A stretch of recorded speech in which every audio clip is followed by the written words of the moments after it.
Hello, hunters, my tribe. It is a Sunday night. We got work coming up in the week, but we get to talk a little bit more about Crimson Desert today. A lot of cool things that we've been watching over the last week. There's been so many cool feature reveals. I hear a lot of streamers going to be getting hands-on next week, so hopefully we're going to have a whole bunch of first impressions and other stuff coming shortly. Obviously there's going to be an embargo, so we probably actually won't see anything next week. If they're getting hands-on next week, it'll probably be the week after. But should be really exciting with that. Today, what we're going to be going through is some older leaks that I hadn't seen. Actually had some people point these out to me. One of them, which I got in the Crimson Desert, Super Edge Runner Jason, thank you for sharing this Korean forum one. Maybe you guys have already seen it. I thought there was some really cool stuff in there I hadn't seen. I hadn't played in the demo either, so we'll go through that. We'll go through some gameplay also that has been shown recently, showed by King in the audience. Thanks for that.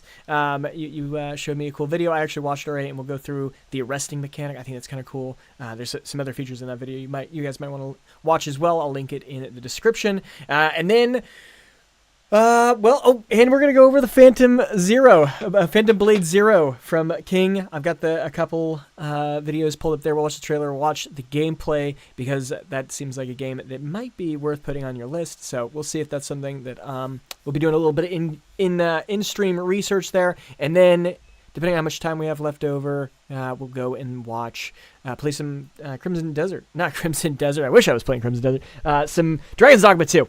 But let's go and swap the scenes over and see what's happening on the Korean servers. I guess there's some beta testers checking this out, so we're going to definitely want to check that out. Let's just make sure I'm getting both. There we go. Transitions complete. Okay. And then because I'm streaming in vertical, let's make sure that's visible. I thought I tested it, but it looks a little bit off. Maybe we can zoom in just a little bit so you guys can see what I'm going through.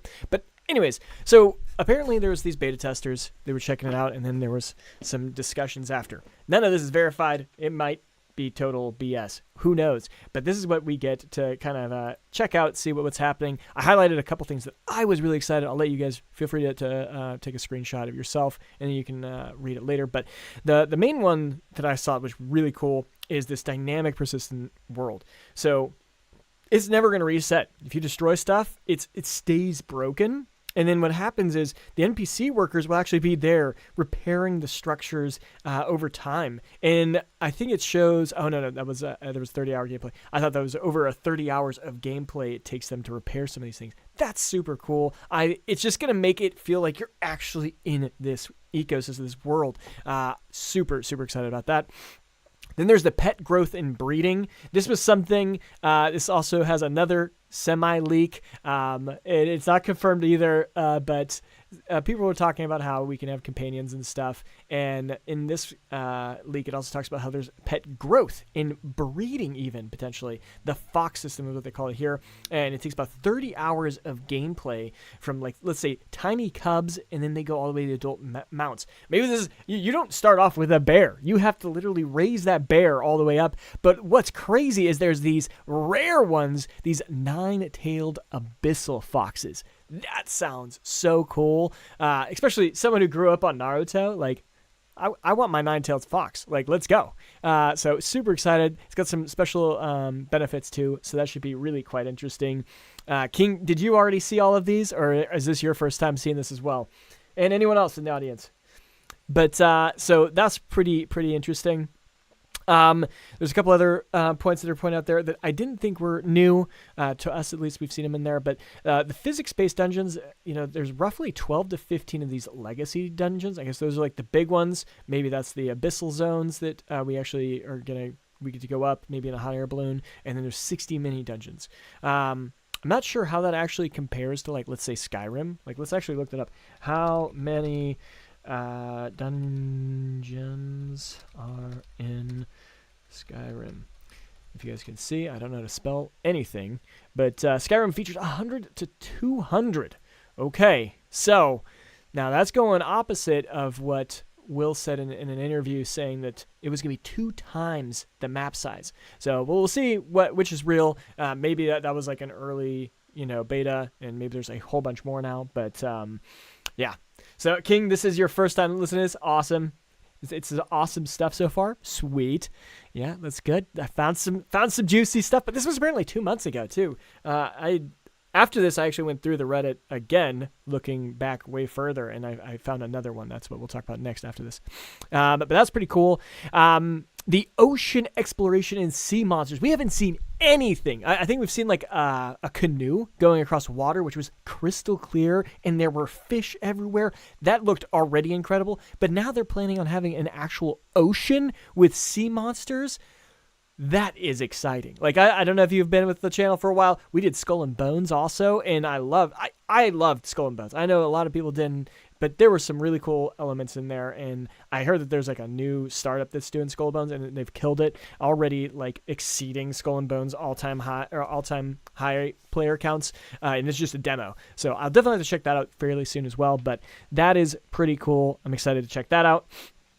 The fact that you can breed mounts is amazing. Yeah, it will be. Like if that's actually and I thought that it was asked to Will and he just didn't answer. So I was like, maybe that's a thing, or maybe it's not. Maybe he's like it actually got cut.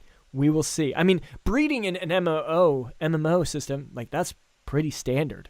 So I would assume that if they were trying to make this MMO, that would have been something that was on their like development pipeline, and maybe it stayed in. That'd be really cool. I think that'd be really cool. So, what animal do you want to breed the most? People in the chat. What about? Yeah, I mean, raptor, dragon, raise a dragon. I was actually mentioning, talking about how in the chat, like Will. This is what's crazy. If you guys go in the Discord, Will Powers, the marketing manager guy. PR and marketing, he will be there, and he was just playing some other games this weekend, and then people were just talking to him. But I mentioned that there's 2 mounts that are companions that are always missed. One of those is like a little wyvern, like on your shoulder. I'd love to have it, and it could just like go out and pick up like items in my local area. Maybe like a small auto attack that goes with you, or maybe like a griffin. That'd be pretty sick too. But King, I played Skull and Bones. Yeah, what did you think? Did you like it? I thought it was cool. I played it literally on day 1. It felt good. Obviously, it didn't meet the expectations of like thousands of players everywhere. Like there was like 10 per server, which was kind of lame. But I thought it was pretty cool. Definitely some pretty cool stuff there. I know you could tame horses, maybe in the same way. Yeah, I imagine that taming is going to be a pretty big part for a lot of them. I'm just wondering, how do you tame a dragon? Like, are we going to jump on a dragon and try and hold it down? Yeah, I don't think that's going to happen. Well, we'll see, though. Anyways, so that's the dungeons, which is pretty cool. Then we got we got the oceans. We talked about that. That's pretty cool. With custom ships, I didn't mention that. That seems really crazy. And then the waves physically affect the ship. That's awesome. The NPCs are not static. They actually grow and learn. They have a knowledge system. So that's pretty interesting, especially, depending on how we interact. Like, I think it mentions, if you commit crimes, you go to jail. Oh, no, it said that, but then that's actually a whole different point. But, if you commit a crime, maybe they totally interact with you different. That's makes sense. Or if you're, like, the hero of the world. I don't know. There's some cool stuff there. Obviously, like, that high reputation can offer secret quests, which is pretty cool. And then the last thing was the ancient technology pieces. They can turn your weapons and equipment into totally different things, which would be really, really cool. Like this one that turns your sword so they can summon stand-like spirit. I don't know what that means, but that sounds pretty cool. Yeah, we're going to see what happens there. But, yeah, King, you did like Skull and Bones? That's awesome, man. That's awesome. Just going up the ships was really cool. Really, really quite cool. Okay, so that's that. Then let's see this one. This one was from a couple months also. 6 months ago, this one happened. This is like 6 months ago. And this is like breaking. You can turn water into ice using an ice arrow, which is pretty cool. I don't remember it being so long. Maybe I watched a smaller clip. But yeah, you shoot the water and it turns into an ice block, which I think is pretty sick. And then you can jump on it. And this could be a total way to like traverse across this. There might be a secret location on the far side of a river that you couldn't get to normally. I don't know. Could be interesting. Well, we'll see. Definitely an element there. I'm hoping that there's going to be like a whole swimming mechanic. Maybe some secrets down in the lakes. That'd be pretty interesting. I mean, if they're making a game engine, I'm sure that they'd want swimming to be a component too. But we just saw right there that he swims on the surface. But does he actually go in it? Who knows? But anyways, so that's that. I thought that was pretty interesting. Maybe it's old news. But and the last one that I'll mention, and this was shared by King Ghost Wolf here, is the arresting, which is what I thought was pretty cool. They actually have The next detail, though, is even more impressive. like you can actually like tackle guys and then like actually like handcuff them.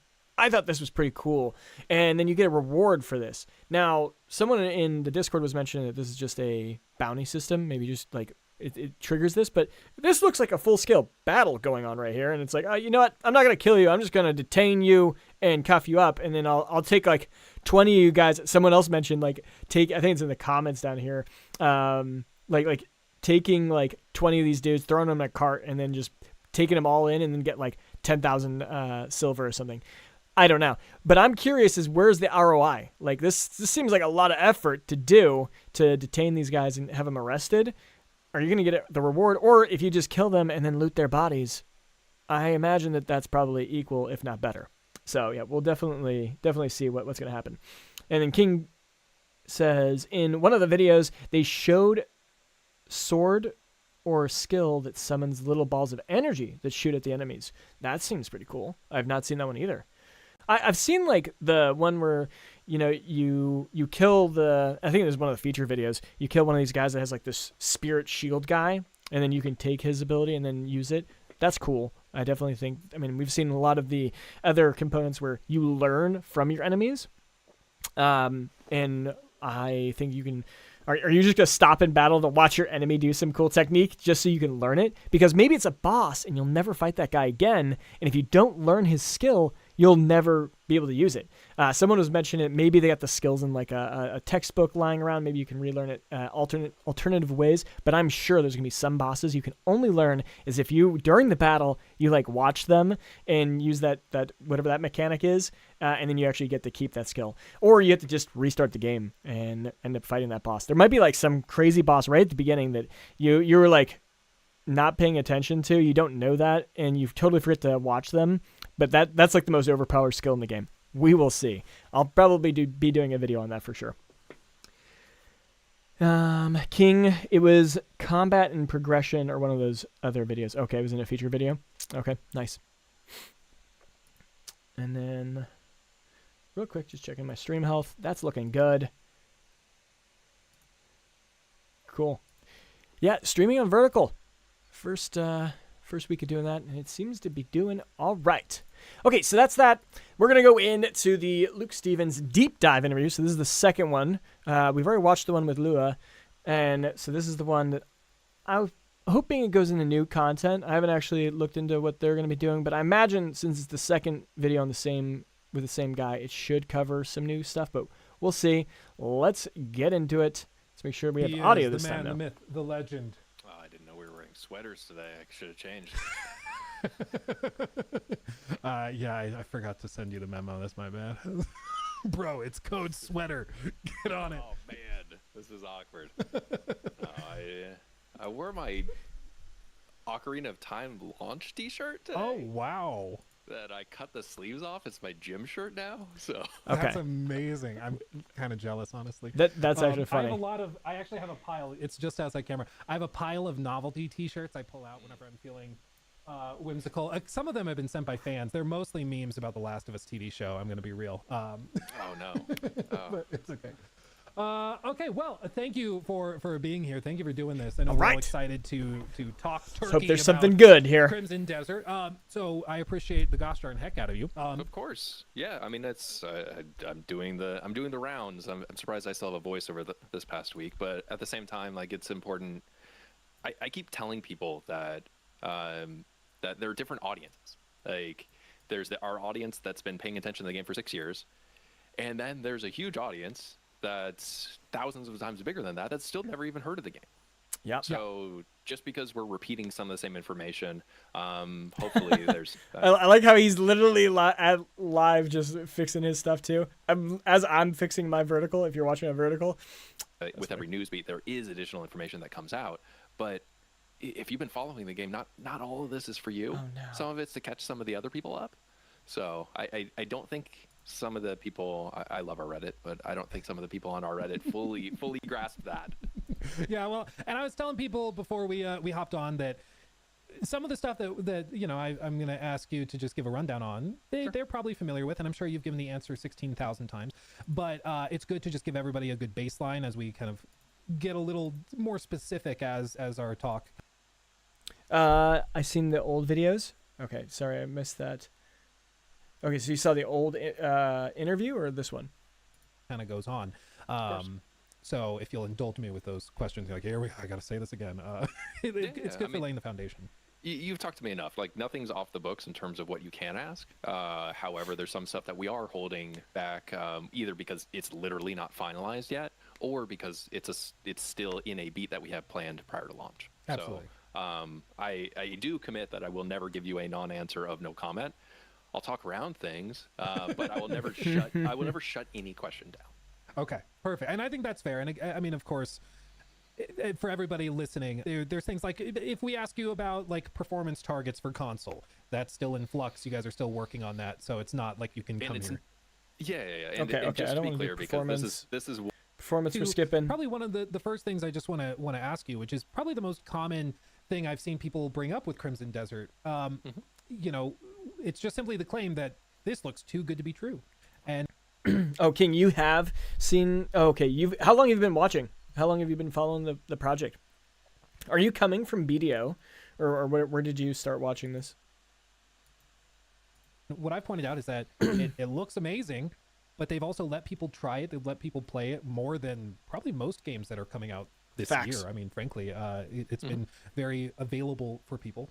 But I'll throw that to you, let you answer it. People say this game looks too good to be true. Is it? And to be fair, this is an internal battle that we have too. We see the comments on the internet about you guys are releasing too much information, too much footage. Like, leave something to. When people say that, like, just don't watch the videos, don't watch the clips.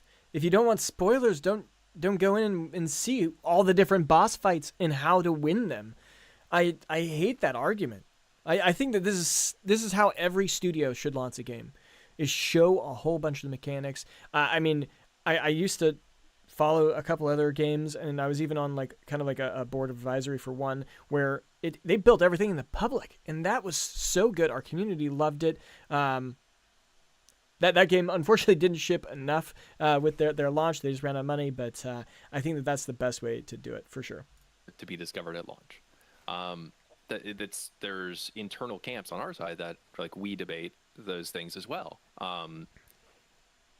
There is so much in the game that we still haven't talked about and shown. The breadth of the systems, the breadth of the game. That's exciting. I really, really don't think that anything that we're showing is a spoiler for fans. It won't dilute their experience. Damn. Because the world, it creates a sense of wonder that and because each individual approach will change your experience with things, then showcasing one experience doesn't spoil it for you if you take a different approach. So that's kind of an overarching thought that's guiding my answer to your question. Answer to your question specifically, because the game has changed over 6 years, some of the stuff that was put out there originally isn't even relevant anymore, which is tough because that came from official channels. If you look at the announced trailer in 2019, in November of 2019 at G-Star. He's pulling it up to look right now? Yeah, I mean, I'm sure that there's some stuff like this breeding system that we just went over. Maybe that got totally scrapped. I wouldn't be surprised. Have you guys watched Monarch Legacy of the Monsters? I just finished it. It's actually pretty good. Like, I thought it was a really good show. I wish I could have seen some more Godzilla beating on people, but it was good. Stage, we had from official Pearl Abyss. This is a MMO. It is a prequel to Black Desert Online. The official communication from the company. that video is still up on our YouTube channel. And some people watch it and they get confused because it's still available. And that's communicating from the official source. None of those things are true anymore because And development has shifted. why is he Dogma's- keeping it up? Isn't he now in charge of all that? Isn't he in charge of PR? I imagine that it gives authority to the YouTube channel. That's probably why.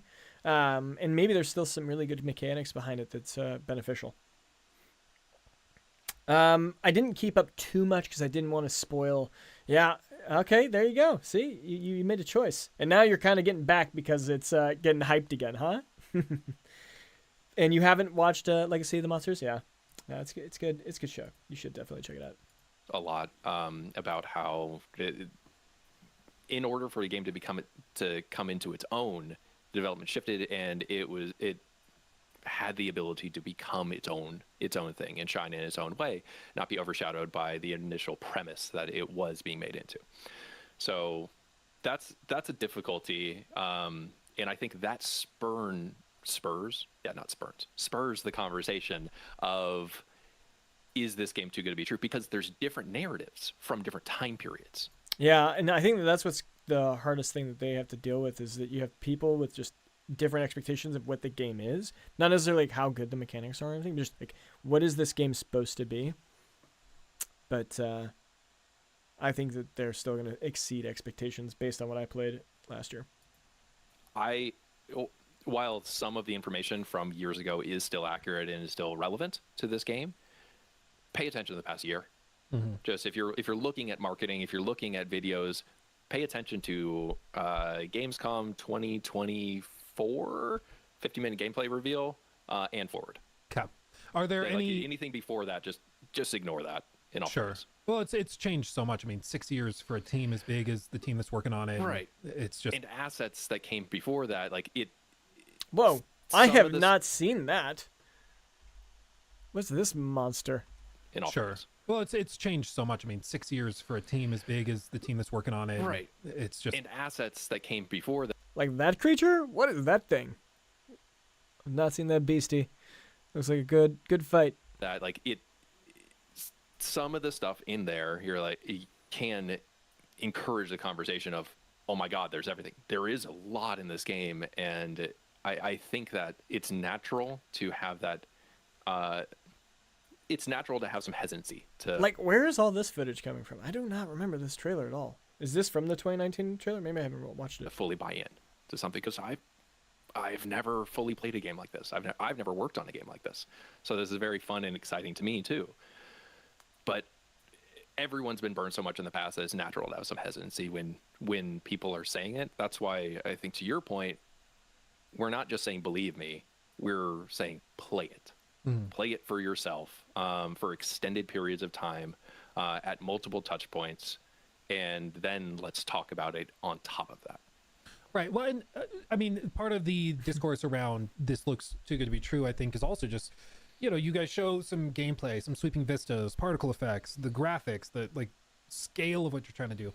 And I think a lot of people, and you and I talked about this before during our New Game Plus showcase interview, I think people look through the lens of what they've experienced. They look through the lens of Unreal Engine, for example, or the Creation Engine, and they say, well, to do this, it's going to run like X, Y, and Z. It's going to have these stutters because Unreal Engine games have those stutters. But you guys are using a proprietary tool set that you built for this. Could you speak a little to that engine, how that came about, and what its capabilities are? Yeah. I'm going to skip this one. I feel like we talked about it already. Long, multiple discussions during GDC this past year. About one thing that you mentioned. Yeah. We've been very, very careful. We don't want to overhype something beyond expectations. He doesn't want to overhype. Well, I think I might have messed that up because I just dropped my video saying it might beat GTA 6. Oops, my bad. We got a couple people. Rhea, nice to meet you. Hey there. Hello, hello. Raven, nice to see you. Thanks for joining the stream. Do you guys think that it's overhyped right now? Well, what do you guys think? This is the game that I've been wanting for a while. Like Dragon's Dogma 2 is the last one to kind of satisfy my needs for like this type of action adventure, RPG. They don't want to call it an RPG, right? It's an open world action adventure game that with RPG elements. That's exactly the phrase they want us to call it now. But I think that'd be really, really kind of cool to see this. So when we talk about this game, we're relying on direct experience. You play the game, you played it at SGF. You sat right next to me playing it at SGF. We're taking it to showcase that. Because at the end of the day, like, expectations become something that's outside of your control. So we want to set, like, this is a massive game with all these systems, and it's built upon, like, how you have fun in it. Like, their regions look really cool. Like, that was one thing that I felt Dragon's Dogma 2 didn't quite do. When you walked into the city, it felt like it was like, okay, like 5-6 houses and then like the big castle building. This like look at that. Like, this is like multi-layer like levels. That was something, if you guys ever played some of the old Final Fantasy games, like Final Fantasy 12, like they had loading, which maybe, people don't like loading anymore, but like you'd load into a new instance and then you'd have like so many people just walking around an area, and that really made it feel like it was alive. There were so many people in that game, and I hope that Dragon's Dogma 2 has done that. And based on the global battles we did, there were like hundreds of units everywhere. That was so cool. We got a couple comments. I saw a small clip earlier of Cliff in a canoe. There's definitely some sailing of sort. Yes, I saw that clip too. It looked incredible. The fish, so cool. Ghost, our king, is saying, I don't think it's overhyped. I think it's the type of game we needed. Yes. You've been following this studio and game forever. Final Fantasy 12 was incredible. Yes, I'm happy someone else did. I mean, I've played all the Final Fantasies, all the Kingdom Hearts.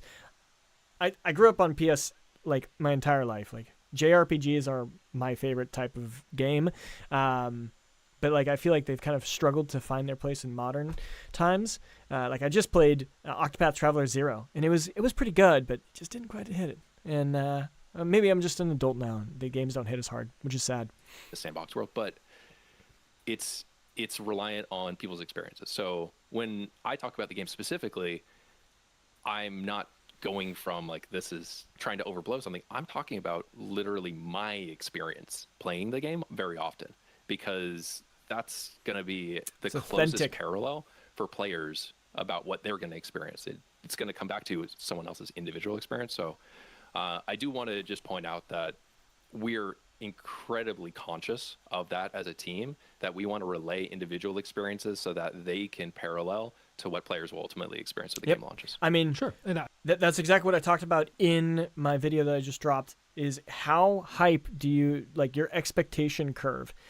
GTA 6 has like this expectation of a god tier game, and I don't think it's possible for them to meet that anymore. And because of that, they're not going to be like rated as well as they could, compared to Crimson Desert, which has had like this back and forth. Oh, this is going to be terrible. It's like the expectations have gone up and down. I think it's in a spot now where it's going to exceed most players' game expectations as they go in.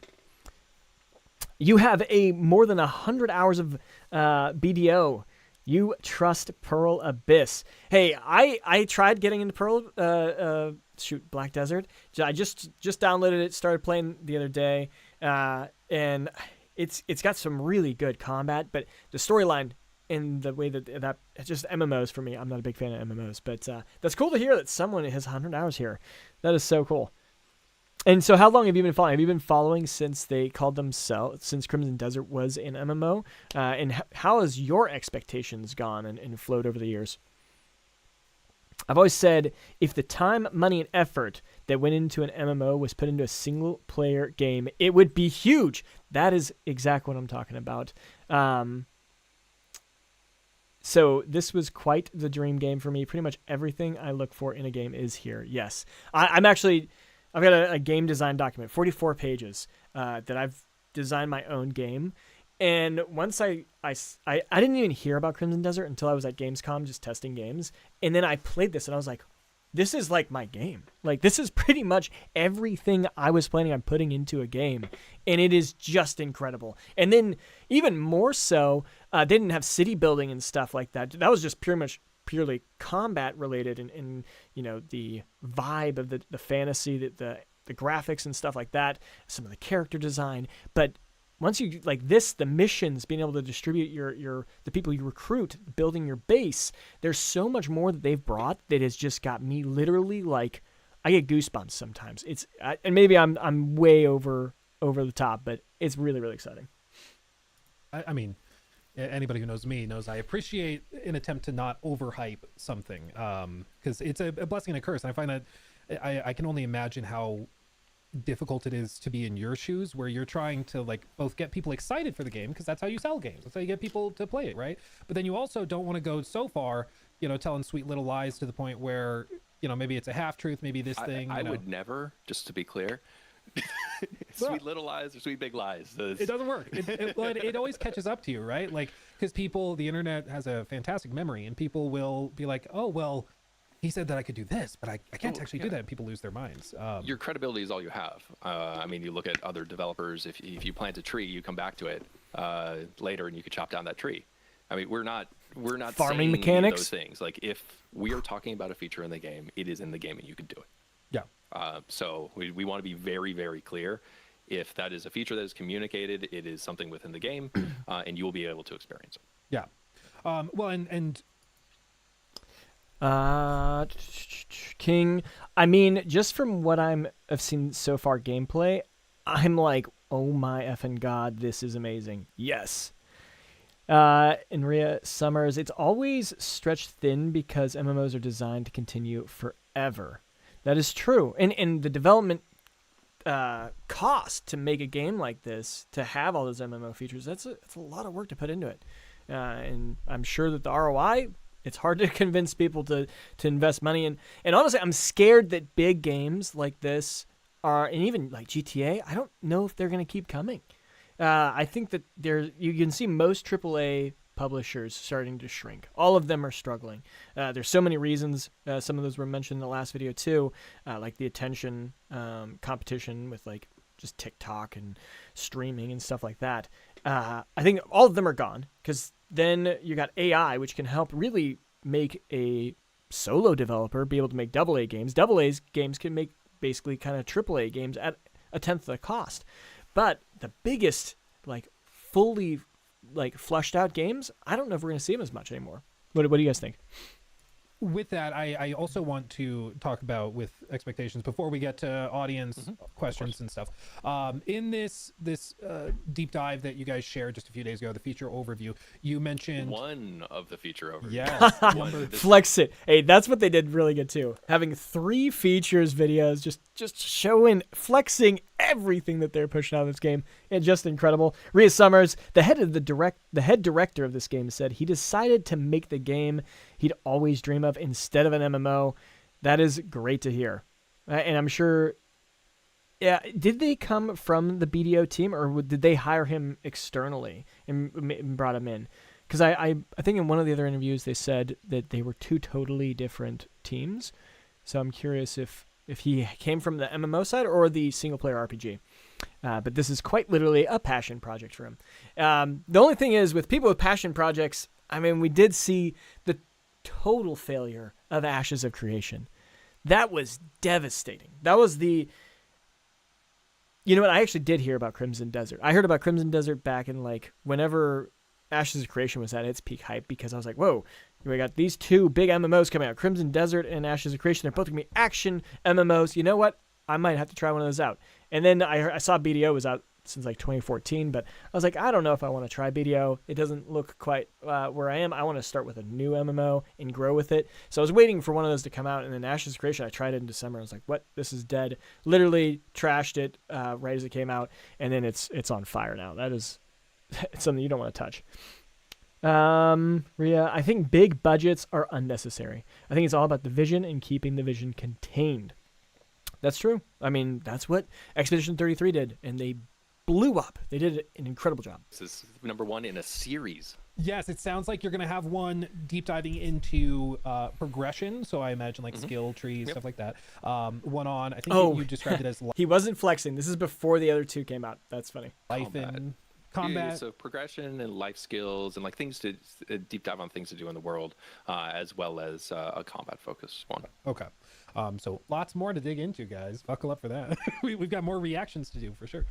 But one of the things you mentioned in this number one was the additional protagonists. Could you speak a bit to that? Because that, I think, for a lot of people, that's was a little like, bit "What?" old. That's old. So people, right? Okay, but you're coming I from never wanna be BDO. definitive, and you can do everything. I You can do mean, the vast majority. what do you think of your female playable character in Crimson Desert?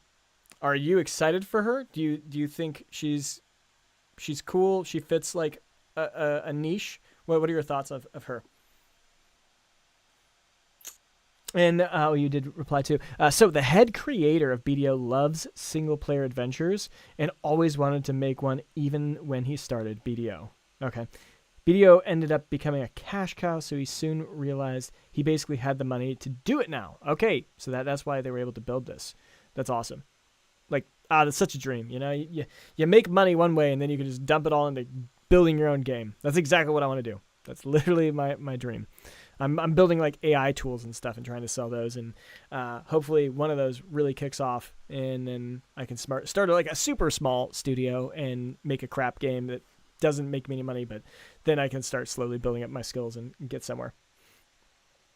I think she looks sick, though her name is Strange. Lol. Hey, I'm just gonna mention I got in that character selecting in BDO, and you have some incredibly cool characters, some female characters there that I'm like, wow, she's awesome, she's awesome, she's awesome. And I just don't think they transferred that to Crimson Desert. Like, they could have picked any of them to be an awesome, like, fit for this, and she just doesn't quite hit the spot. But yeah, you'll play her most outside of Cliff. Yeah. Honestly, the orc, I don't remember his name. I don't think his playstyle looks very cool. It's not very fluid. Another game, old JRPG, Legend of Dragoon. I know King hasn't played it, but if you've played it, Rhea, let me know. They have a character called Kongal, just giant guy with an axe, and he would just hit, and I don't know. We'll see. Damien is a weird name for a girl, in my opinion. Lol. Maybe it's a horse name. Yeah. Okay. Yeah. That's fair. That's fair. Of that with these additional characters that have very different play styles. They have different equipment that they can unlock or they can equip versus Cliff. So okay, we're skipping that. Well, and one thing you mentioned in the interview you did with Destin, Destin was in chat earlier. I'm not sure if he's still here, but a great interview. I checked it out. That was at 8 a.m. So if I said anything of that, I'll be apologies to her. Well, it was very good, and there were a lot of good tidbits in there. One of the things you mentioned, though, kind of off the cuff, was how you've had the, of course, chance to play the game a good amount yourself over the last handful of weeks. And one of the things you said was that you got through the story, and then you realized that there was stuff that, as a member of the team, you knew was in the game that you had quote unquote missed, right? And for me, I love the idea that I can play an open world game and not every little bitty thing is being force fed to me, or my hand isn't being held and dragged over there. I agree. So could you speak a little to like the idea that the world, like how they've built out the world such that there's so much that you can miss it? I got in an argument with someone from Reddit. I hate Reddit. Oh my God. I posted for the first time on Reddit, and it's like, I just want to it's like, it like infuriates me. I then just want to go in there and just argue with everyone. But, and maybe that's why Reddit is the way it is. They were arguing that this game is going to be so trash because they're not taking the simple is good philosophy that FromSoft Souls-like games are taking. Like, it should be very simple, only, a couple of mechanics, and then it's all about the boss patterns and stuff. And that's what makes a good game. And so they're trying to argue that this Crimson Desert is going to be terrible because there are so many options and ways to play. I think that you can have good games in either of those situations. It's how you train someone in Crimson Desert, and what is that flow of learning how to play the game that it will make Crimson Desert good or bad. And that's what I'm really excited to see how that plays out. We got a couple comments in here. Keychain. So Dukev should be next, right? I don't know what that means. Oh, okay, it's the next MMO. Okay, don't know it.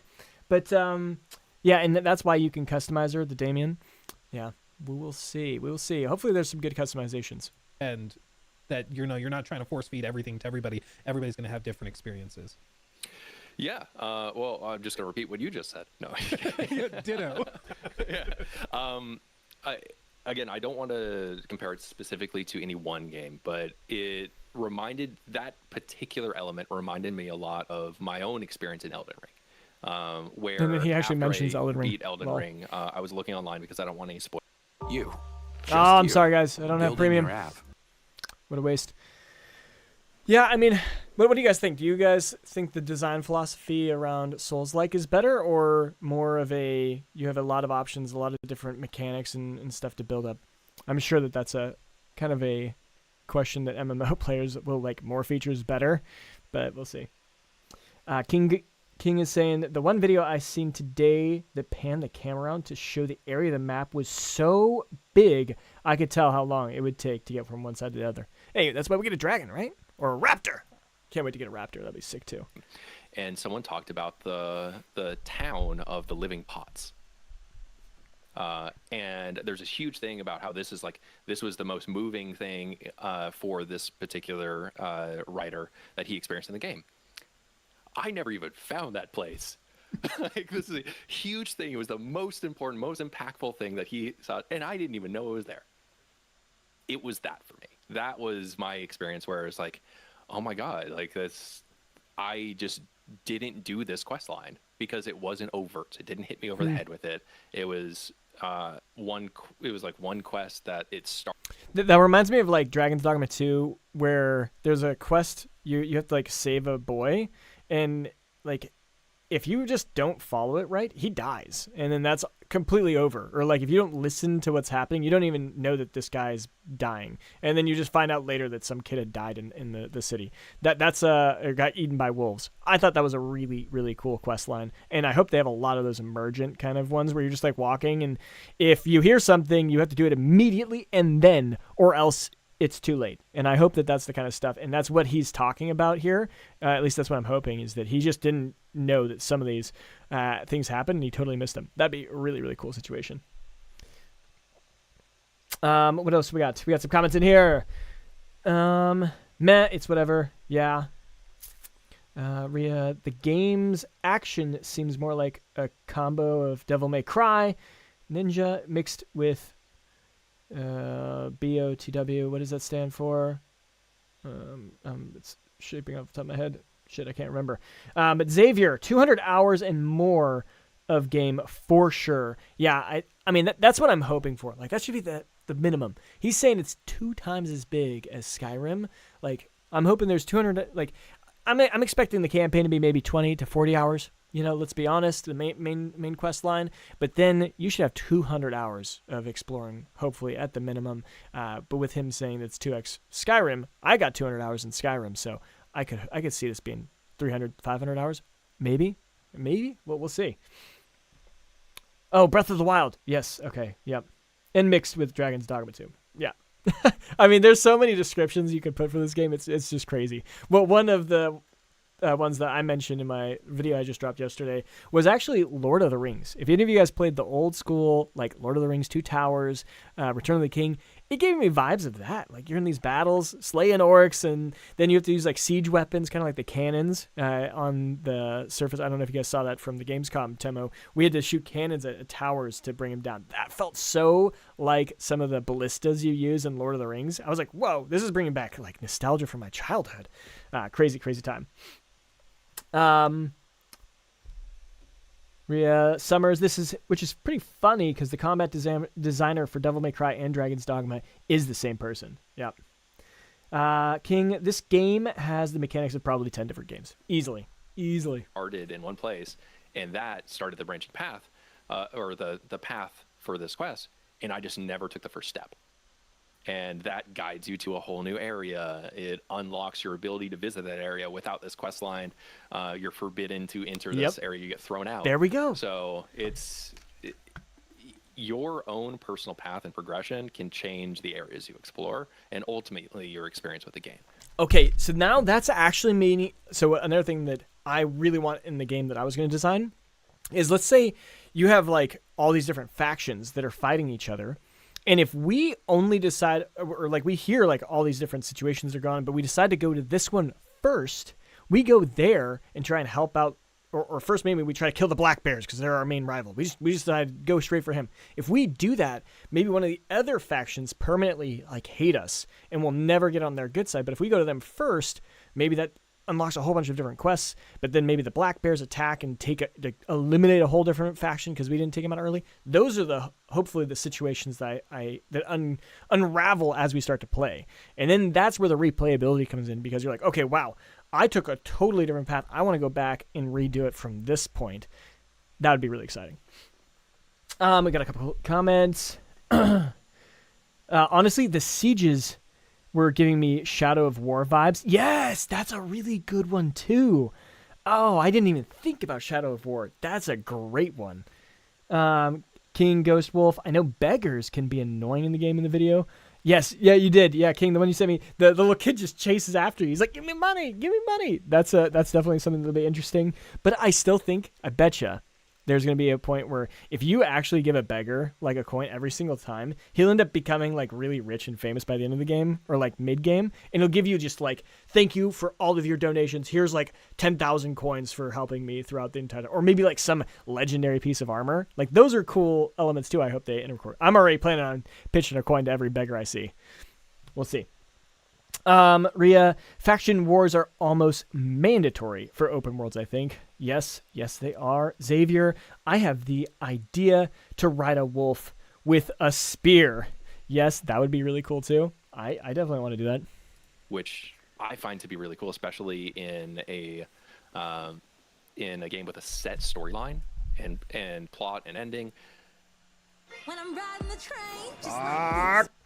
Sorry, guys. Yeah, I think I'll have to buy a premium if I start doing more of these reactions and talking about interviews and stuff live. And this one's got two ads. How many of you guys got premium? YouTube Premium. I had the trial period for a while, and I was like, I don't know. This experience can be drastically different. In that sense, it's very much similar to like in Elden Ring style of the plots. I was watching this puzzle actually. This was pretty interesting. What is happening? Eventually, each player's experience. We unlock, like in one, he's got this cool helmet. So that's one thing that I noticed. He's got like a specialized helmet, I think, that then unlocks the ability to see stars at any point wherever they are. Is what I think is happening. In that turn sense, that down for a sec. It's very much. And so you can see a constellation, and maybe that's important to unlock some things. Like in Elden Ring style of the plots. The plot's gonna. Yeah, it doesn't show any more than that, but that's pretty cool. I think a pretty interesting one there. Got some comments. Arch. To be honest, RPG type elements, I don't like them because they put you in a position when you want to chill, but they force you to pick a choice. Do you agree? They put you in a... I think that an RPG should allow some level of choice. And I guess it also comes down to what is your description of an RPG, right? Because like I think this is an RPG, but they're saying it's not. A lot of people would say it's not. I think in an RPG you need to have some character growth. They need to have stats, leveling system, equipment upgrades, something along those lines. Some way that your character gets stronger over a game. You need to have a story that it actually progresses, and how it progresses is where maybe that could be, interchangeable. I mean, but you can have roguelite RPGs. I don't know. I don't think that being forced to pick a choice is bad in an RPG. I guess that's what I'll say. You just want to chill. You just want to go and explore and have everything, you're more of an explorer. I understand. That's good. Rhea, the little details are insane. I like how you can lay down with your horse and pet it. The fishing looks realistic. The blades of graft shift and terraform when knocking enemies and objects down. Yeah, there are quite a few, like just the VFX. I'm a big fan of VFX and flashy kind of stuff. I know that's one of the complaints some people have. Obviously, you can tone those down in the settings, but I think that adding those in is going to make this game feel really cool. Like you're going through. And fishing, I love fishing. Like Final Fantasy 15, I spent more time fishing in that game than I did beating it. The same thing, but your experience within the world, because of the decisions and everything you're making, is going to be very different. If you're talking with your friend, it's a lot of, oh my God, did you do this? And that's where I think that is what I'm hoping. Like, oh my God, did you do this? No, how did you do that? Oh my God, I have to restart my game to play it? That's what we want. That's what we want. really sings for me. Like we have a room where we have like 4 PCs and we're all playing at the same time. And it's a lot of people like, I found a sweet weapon. And then everybody goes there and gets that weapon. Yeah. That was my experience when I was playing Fallout 4 for the first time. Single player game, but I played it in party chat with a bunch of my friends, and we were all sharing. I found this Dude, cool thing. talking about that, I'm going to be in Discord playing this probably when I first get it.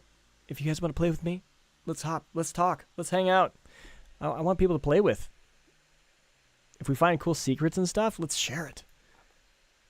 That's how I think people are going to play this game. That way I can make content, clearly for my own advantage. Just kidding. Sure. I can already see the TikToks in my mind already of like, did you know you can find this amazing sword in this cave if you go around here? I can already see it happening. Yep, that's exactly what I'm going to do. With that, on one of my other channels, so I have 4 different channels, and one of them is actually purely RPG. And this is obviously an action game, so that's why it's on this channel. But we did Baldur's Gate 3, and we were the first to find like this. I forget what the name is, but it's where you sacrifice one of your companions and you get permanent boosts. We were the first to post that TikTok to TikTok and to YouTube Shorts. We got 1 million views on each of them. Awesome. Definitely the way to get farm some views if you can find cool stuff like that in the first couple days, which I'm going to be trying to do. We got some comments. Ria is calling it an action adventure with RPG elements. Yes, that is what I keep hearing and what I'm supposed to say. So yeah, I'll definitely start calling it that. King Wolf is going to be King Ghost Wolf is going to be riding a wolf. Yeah, he also mentioned that the other day. He actually showed me the first video that showed the wolf because I missed it. It's only in there for like a second or two. So that's definitely a cool one. I'll be using them effects. Ria, I'm definitely getting a bear mount ASAP. I mean, those bears look beefy, man. And the way they're just like, raw. That is so freaking cool. Arch, even in Black Desert, the details are crazy. Pearl Abyss are obsessed with details. Okay, nice. Yeah, I mean, Black Desert has so many mechanics, and honestly, their combat system is incredible. Ria, exactly. They were made for single player. I genuinely believe this game is going to push the medium. I hope it does. Arch, also, there is Krakens and Serpents and all of that. What the hell? I just figured that out today, too. That was the first thing I talked about today. And that post was from like 6 months ago on a Reddit from the one I found. So that's pretty crazy. I think I just a question. I understand if it's something you're going to cover later and you can't address it. You can ask me anything. I've said that at the start. Okay. With this obviously being focused a lot on side content and exploring, how is the team handling like fear of getting too powerful by we've all done it. Good you play question. the main story for 10 hours, then you go spend 30 hours doing side content, and then the main story is a breeze for the rest of the game. How have you guys balanced like that, making it so you don't just get so powerful by doing side stuff that the main story is a joke? Well, I mean, certain things like you can't use the mech and the dragon in like one-on-one boss fights. Like certain things like that is it just mitigates you being able to fire rockets at a dude with a sword and a shield. Okay, confirmed. Mechs and dragon overpowered.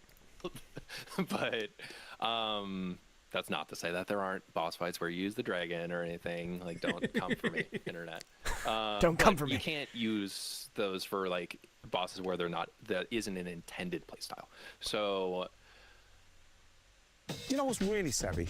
Comparing. All right, what we got? Comments. I'm gonna buy premium right after this. This is ridiculous. I've heard the complaints about the amount of controls, but I played games from the PS2 era, so that would confuse the gamers today. I'm ready. Yes! I don't know if you played Armor Core. early Armor Core, you like had to move with like the D-pad and stuff. It was the weirdest thing. Luckily they've changed the controls like since Armor Core 6 and whatnot. But yeah, there was some weird ass controls back in the PS2 and the PS1 era or Nintendo. Like Xbox. Do you remember the big Xbox controllers? If anyone plays Xbox too, like the big Xbox controllers, like they're like like they were gigantic. And playing with those, some games were just like. They had no idea how to set up their configurations for the controllers. It was just crazy. King, I will be there. Oh, awesome. Thanks. My favorite kind of games are the ones with deep combat. This was made for me. Yes. Rhea, Armor Core was crazy back in the day. Yeah, it was. It was. But Armor Core is one of my favorite games. That's another core memory I have playing Armor Core. That was one of those games I had like a friend lived across the street. We just go and we play Armor Core every day. Good times. Balancing is still a thing that if the game launches and a boss is way too difficult, then there might be additional balance like post-launch. Like that's not something that's out of the realm of reality. But there are currently systems within the game and ways that you can craft items and materials by preparing in advance to make even very difficult challenges a lot more approachable, which is, I think, really important. The way I phrased it is there's no moment where you just have to get good and you're just beating your head against a wall. You can over-prepare and make things accessible to you if you spend enough time, like, properly preparing for fights. Sure. The opposite is true but I don't think... In my personal experience, I never had in the boss fights and the kind of progression gatekeeping instances, I never had a moment where it was too easy, even like hyper leveling up. So I haven't personally experienced that yet. I think that sure, you probably can if you crazy over level, but again, your level is gear based, so there's smart ways of limiting how much you can advance your upgrade of your gear by changing the material requirements. That was it. That was what I was going to say. Certain like maybe we don't have access to like a gemstone or something that we need to fuse it to the next level. I can imagine that would be pretty interesting. Rhea, I've beaten God Hand without dying. I think I'll be fine. Okay. Very well. I mean, I feel like I'm pretty good too. I got to when Armor Core 6 came out, I got into the top 100. So let's see if those and then League of Legends is my actual main game that I play on the side. I know, toxic as hell. It's a terrible game, but I'm addicted. It's terrible. Heroes that are only in that area that you're in. Right, and to get to a new area, presumably you have to progress in the main story, and that kind of steps you through. Yes, it's like, so that's how it's managed to make sure you're not just like, cool, I'm gonna upgrade my starting weapon to level 10 and just wail on dudes or whatever. Yeah. In my experiences, it has balanced really well. Well, and that makes perfect sense, being like, in this Vista that we have a screenshot of on screen right now, with the crafting materials available there, that can get you to gear level X. If you want to reach gear level Y, you got to go to the next region, and that's locked behind the campaign. Sure. So you kind of are theoretically you can go, like, again, open world, it is unlocked. This is a strict definition of it's an open world. You drop you in, you can go anywhere. Okay. If you know where those resources are, you can go there from the beginning of the game and get those resources. Like, theoretically, you could do it. Are you going to be going into very dangerous areas where you'll probably get wheeled on really fast? Yeah, in order to do so, but you could. But that's if speedrunners wanted to get their hand on the game and try it, which is the crazy thought to me. Yeah, I'm excited to see it. Yep. Can you imagine? That is the thing that I'm most excited about. I can't wait for other people to get their hands on the game. And just like the experience I was talking about where I was learning from other people in that room for PCs, I'm going to learn so much from other players playing the game because they'll have a different approach than I had, than we've all had. So we'll learn so much from players on day one. Yeah. Well, let me ask you about something, because you've got experience with the game, you've seen, and of course know a lot more than we do.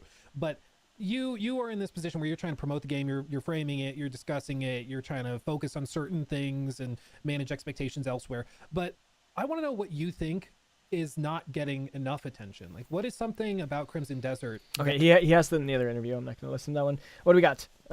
Rhea, I'm going to try to see how far I can get without a weapon. The bare knuckle style. Yeah, let's see it. That's very Breath of the Wild, Tears of the Kingdom style. Yeah, I mean, having it fully open. I mean, I thought Dragon's Dogma did it pretty well, where it was like you basically had a free ability to go through, but maybe there was something that was lore that blocked you from crossing. Like being able to get through the gate, you needed a permit, and being able to get the permit was difficult. And so you just couldn't get into that other region unless you took a back entrance. You took the cave path. That was so cool. I thought that, if that's how it is, let's do it. And the cave path was really hard. So it's like, okay, if I try that, I'm going to struggle, but I could try to get into the back of the end of the game, but it's going to be hard. Seems like they took heavy inspiration from Zelda. Yeah, a lot of people are comparing it to that, for sure. That people have overlooked or that has not gotten enough love that you think is going to be a standout when people... Skipping. Whoa. God. What's that? I just built a budgeting app in base 44. Guys, we haven't just built an app. Impossible. Code. Interesting. Can it generate?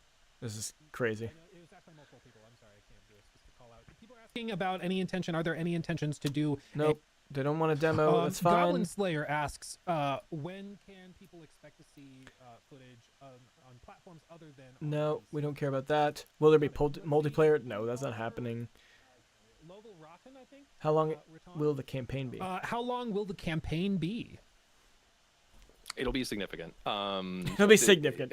End of question. I'm not evading the answer to this question. It's just it's really tough to set a time limit on an open world game because people don't play strict crit path when they play open world games like this. The way the core design philosophy around he always talks around this question. I don't remember his answer. That's why I want to listen. The world is around creating distractions for players. So you'll often get distracted by other things. I don't think anyone, even internally on our side, has tried to just beeline crit path.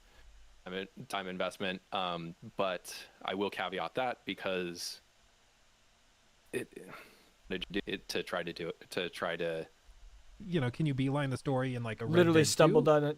Didn't give us anything. Upscaling options, we don't Officially. care. What's in this one? Any arrow? Okay, here we go. Actually, the first comments. Use Brave. Use Brave. There's no ads. Yes, I should use a Brave browser. I'll download that after instead of getting premium then. That sounds like a good idea.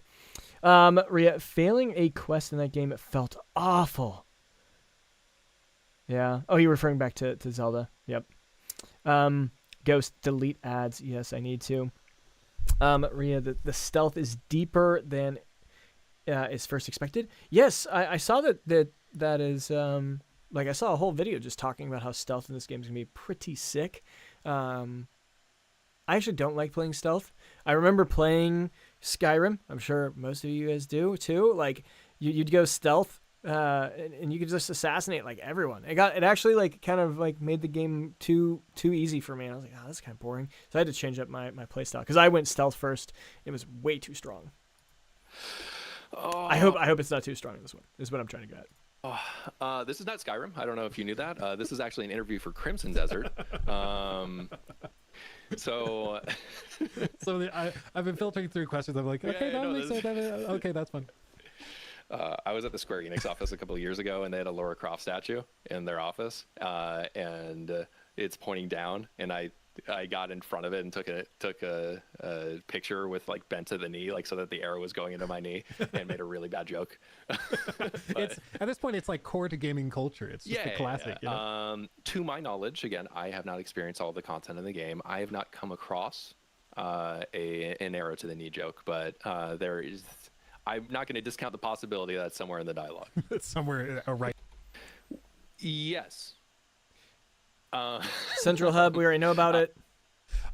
Real quick, this is cool. I just wanted to let you know, Corey Barlog, the one and only from Sony Santa Monica, is in chat and said, wow. quote, "The game is looking really great. Please pass on my admiration and congratulations for what the team has achieved. That's Truly crazy cannot that wait to get Sony- lost in this world." I love Corey. I don't know if he knows this. We worked together on God of War. Is that So he's, okay? He was cutting out during this interview. Corey is amazing. So huge respect and admiration. I worked on Ascension and Ghost of Sparta. So the great respect for the Santa Monica team and Corey. That's fantastic. That's super cool. Yeah, small world. That's the Get thing that better I've internet, noticed when Will. you start talking with people like yourself that's really experienced, Corey that's really experienced, is that the industry's big, but it's also very interconnected. There's a lot of crossover where people have worked on all sorts of stuff before and together. It's honestly really cool. With this, let's see. Doomwalker is asking, are there plans, or at least is there a goal to get the game Steam Deck verified? Nope, don't care. What's the story comparison? Yeah, that's a good question. I want to hear this one. Actually, what's up? I love Stealth from King. I won't be doing just story. I don't think anyone here is just gonna be doing story, right? We're gonna go explore. Like, that's what we want. Like, most people watched the overview and missed that this man is literally hiding in a tree. I did not actually see that. He's hiding in a tree at one point. That is some Assassin's Creed kind of aspects there for sure. I mix it up. One quest I'll be aggressive, the other one I'll be stealthy. Hey, that's nice. I love that you can climb everything. Yep, Breath of the Wild is a feature I want constantly. Yeah, for sure. I loved Assassin's Creed. Like, I played all those. Mirage is on our channel. We broke down some stuff there. It's a core of, like, really good. Like, Assassin's Creed 1 and 2, when they first came out, I was just like, what is this game? It's incredible.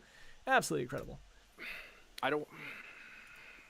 It's a good question. You're making me. If you're ever making me think, like, it's a good question. I hesitate comparing it to any one game. Like, and that's kind of why I'm pausing. And also, I haven't experienced the entire breadth of the content within the game, so I don't want to. Anything that is going to be representative is going to be representative of my experience in this. So, yeah, it's. I don't know. Like, it's tough because there is a central narrative thread. There's a ton of lore. And background information that goes into your codex as you're exploring the world, for those people that love all of their backstory and love all of their like encyclopedic knowledge of the game world. I mean, if you guys have seen some of the clip of it, like, being able to read a book, it's like you're not actually reading the book. It'll just give you like a description, or like if you're learning a skill, it just gives you the skill. I love that setup. But it sounds like there's a codex in the back too. If you are someone who likes to read it, you can also do that too. And sometimes I do. Like, there are some really cool lore facts I sometimes like to read through. What do we got here? It's at the beginning of the second overview video for the climbing thing. Okay, I'll definitely have to check that out. He's hiding in a tree at night and above some dudes, and being able to rest people. Like, wow. Yes, that's one of the things I brought up today. King showed me a video of that, pointing that out. That was really quite interesting.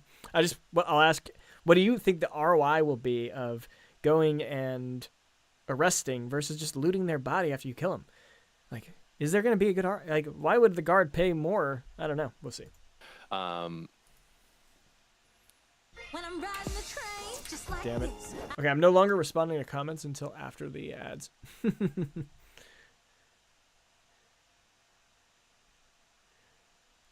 And then, what else we got to watch at? Got the Phantom Blade. We'll check out Phantom Blade after this.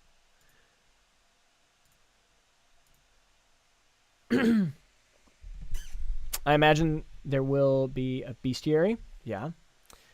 I want to capture all of them. That was one thing in, like, Harry Potter I loved, was capturing all of the different animals, creatures. That was cool. Harry Potter did an amazing job also. Like, that was an incredible game. Hogwarts. So the trailers are going to get you there. They're going to be representative of the story. Like, the story should be a guiding thread for the player. It's not going to be like, this isn't going to be like the absolute thing that's going to be like, story's good. Like I don't want to discount that at all. Like we have a great writing team, and like I talked a lot earlier about how one of the main gray mains like is the character I love the most. So for me and my play style, like I focus on content and like side content more.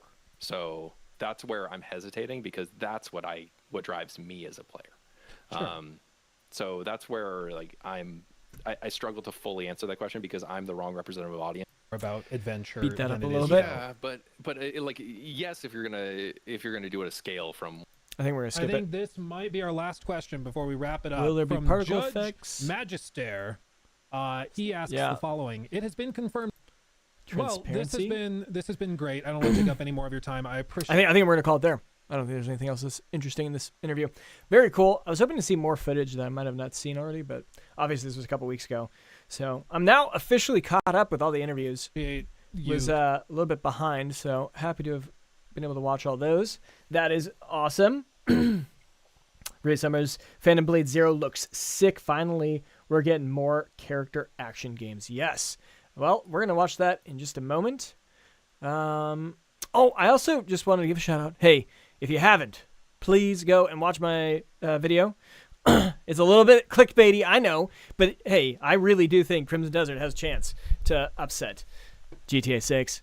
Really interesting video there. Let me know what your guys' thoughts are, how it kind of resonates with you. But let's jump in to Phantom Blade Zero. Full screen this baby. Let's go.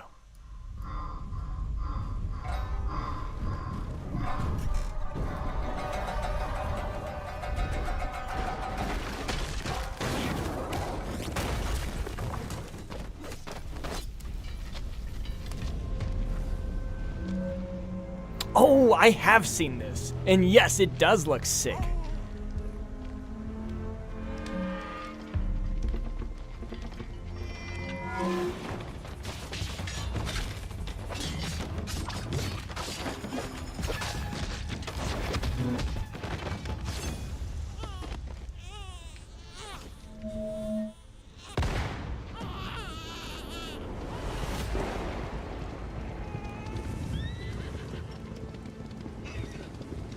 No one goes near that place, at least not anymore. But you like darkness.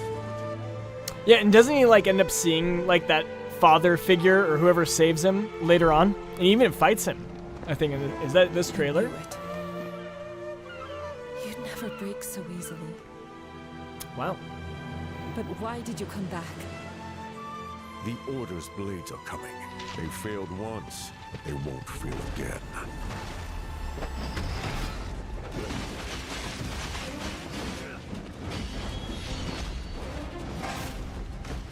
Okay, yeah, this looks good. I don't think I saw action. I don't remember seeing gameplay though. Oh.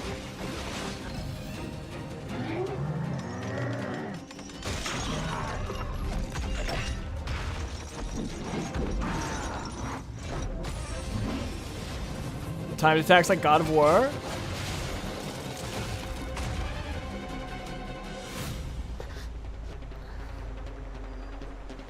Please, take it. Save our people. The girl's nothing but a shell now. She'll never be the same. Wow. Heartbroken already. But we broke your spirit! Phantom is movement, striking from where none expect.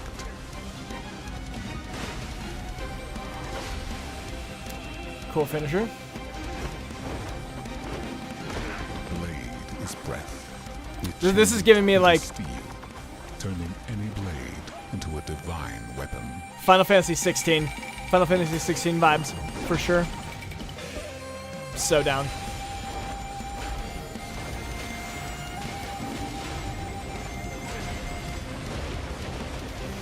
When Phantom and Blade unite, no And when I say Final Fantasy 16, I just mean the combat, not the Japanese design, which is awesome. Really, really cool. But Wait, what else do we got? I agree, and watched it an hour ago. Oh my gosh, so you just watched it. Nice. I know what to expect from GTA 6, and Crimson Desert is doing something entire. Oh wait, you actually. Oh, you already watched my video, and oh, thanks. That's awesome. Yes, I've had my eye on this game for a good while. There's quite a lot of gameplay out there. Yes, King said that he wanted me to watch a 20-minute one, so I guess I will check out. Guess who designs Final Fantasy 16's combat? Is it the same people in this game? That's crazy. The one that you watched was 30 minutes long. Okay, well, I don't know if we're gonna watch. Maybe what is it? I haven't loaded up. What is it? No, it is 30 minutes. It's 27 minutes. Ah, my gosh.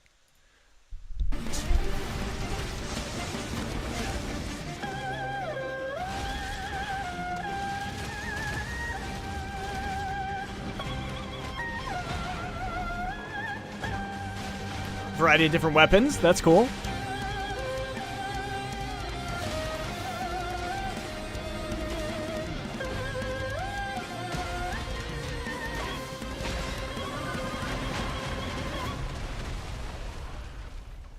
I'm down. Wait, when is the release? September, right? Let's go. I need to get into the Discord. Yeah, and it is a stat. Okay, I totally watched this one. See?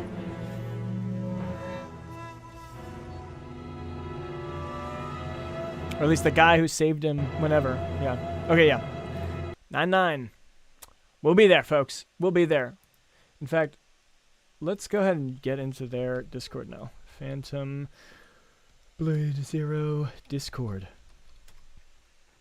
Because I'm definitely not in their Discord. I should probably follow the Reddit too. Reddit. Ugh. Okay, well, let's go to the X. X usually has the Discord on it. Except this is not my browser for that, but that's okay. You know, be a part of the community. When is this open? Oh, what? Their Discord just opened? Let's go. We'll be some of the first. In not even a month. Get in there. 3,000 members. They only have 3,000 members. Everyone, if you want to play this game, get in their Discord now. English. I'm a paid sponsor of Phantom Zero, by the way. No. Yep. Okay, we will mess with this in a little bit. Let's fix that. Get out of here. Game news. Discord. Just game news for now. Okay. Finish. I'm in so many Discords. My Discord notifications, I have to like just mute Discord because it's a nightmare. I need to go through all the servers and fix them. It's just crazy. Okay. Devil May Cry combat designer. Okay, awesome. That totally makes sense. Yeah, I knew that Devil May Cry and Dragon's Dogma are the same director, but I didn't know Final Fantasy 16 was the same one too. No wonder this game looks so good. I'm so down. So down. Let's go. Okay. Let's close that. Let's close that. Gameplay, baby. Let's see what the gameplay is. Is this the one you were looking at? But this is a year ago. Is there a newer one? Did I get the right one? Here, let's copy. Let's see. Pause that. New metal posters. Shut up. Is there one down here? Nope, that's not going to show me. Is this the one that you think I should watch? This one's from 6 months ago. 4K. Let's say recently uploaded. Is there a trailer? Oh, we had another Game of the Year 2026. Someone else is fighting me there. Only 27 views, though. Oh. I gotta say, he might be a great content creator, but that thumbnail ain't gonna get the clicks. I don't see a newer one, so we're gonna go with this 27-minute one. Let's go. Those who come after. I just know I'm gonna get ads for the somewhere in this. It'll be mid-roll for sure.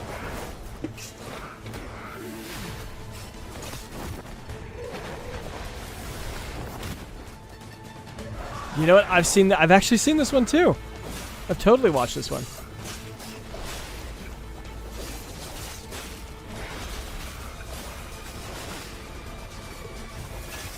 Yeah, I mean this fight looks crazy cool. So innovative, so unique. See, that was what I mentioned in my video too, about how I just don't know what GTA 6 is going to do and innovate upon itself. I mean, they've done it over the last 6 iterations plus Red Dead Redemption, but are they going to be able to make something that feels new? I don't know. This game looks new. It's got some, like, I've never seen some puppeteer pull people up and then put them back down. That is cool.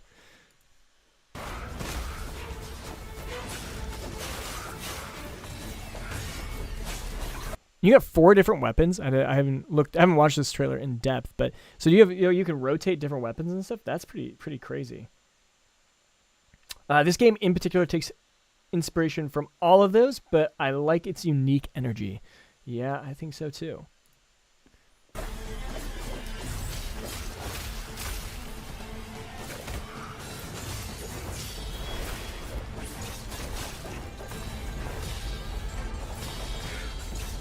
It's got a good parry system, I'm thinking.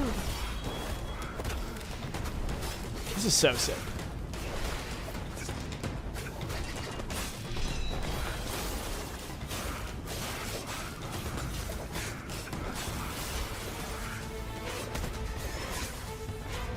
What? He just took that guy down to like maybe a third of health and it just regened. That sucks.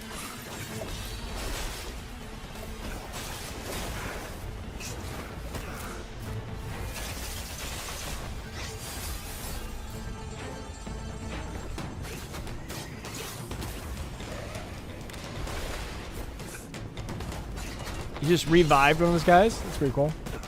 I'm going to skip along. I'm not going to watch the whole thing. I want to see some of the other fights.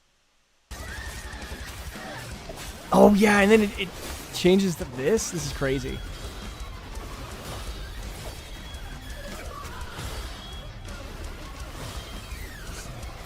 That's one thing I love about Crimson Desert too. Like, I was watching, what is it, the Snowhorn?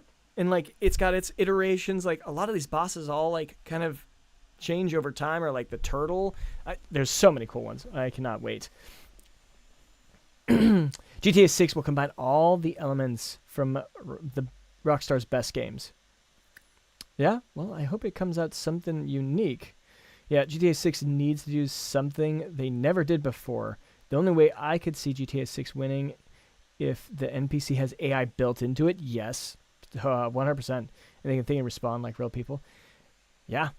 Well, that would be crazy if they actually were able to do that. It's been built on Red Dead Redemption 2 skeleton, and it will have elements like RDR2, but modern day, returning mechanics from GTA San Andreas, and 5 will return as well. Yeah. Hey, don't get me wrong. I hope it's good too. I'm gonna be playing it. Like I've been playing GTA since Vice City. I'd sneak out of my bed at like 11 midnight and turn on the PlayStation and go play. And then I think it was San Andreas. I got like the first like cheat codes, like on got a book and got all them. I could like summon like an Apache helicopter and the tank and all that stuff. That was so cool. That was so cool. All my friends would ask to borrow my cheat codes. No, they're my cheat codes.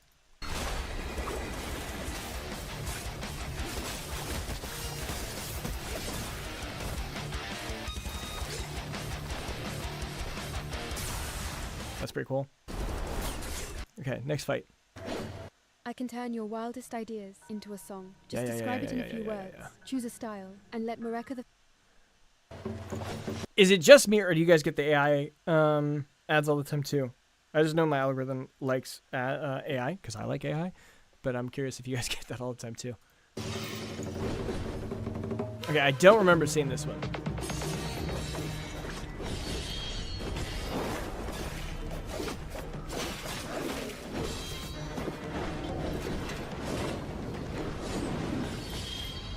Okay. That animation literally like reminds me of the harpies in Final Fantasy 16. 100%.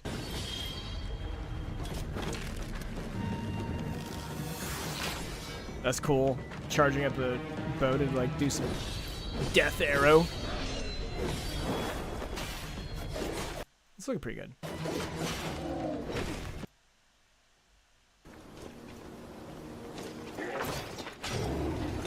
What is this? A cannon? That was sick.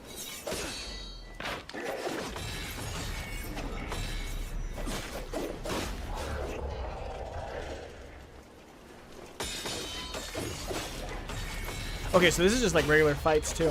Okay, so this is what they would be like. Feels pretty smooth.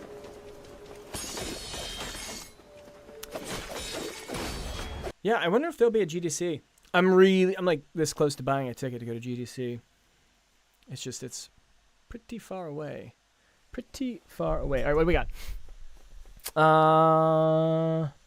Yeah, I played all the old games. Yeah, nice king. It's going to be amazing for Rockstar standards, but it's not pushing the medium or the genre for crime games, definitely. In general, no. Yeah. Okay, you get the AI all the time as well, especially the weird TikTok ones. Yeah. GTA will succeed not on just name and reputation alone, because it has no competition in its subgenre. There are no other open world crime games right now. True. You know, so I also did a lot of crypto games. That's one of my channels in their crypto game channel. And there was one crypto game that was trying to kick off there, but I got early access to it, and I was like, this is not going to make it, dude. This is not going to do anything. Like, no one's going to play this.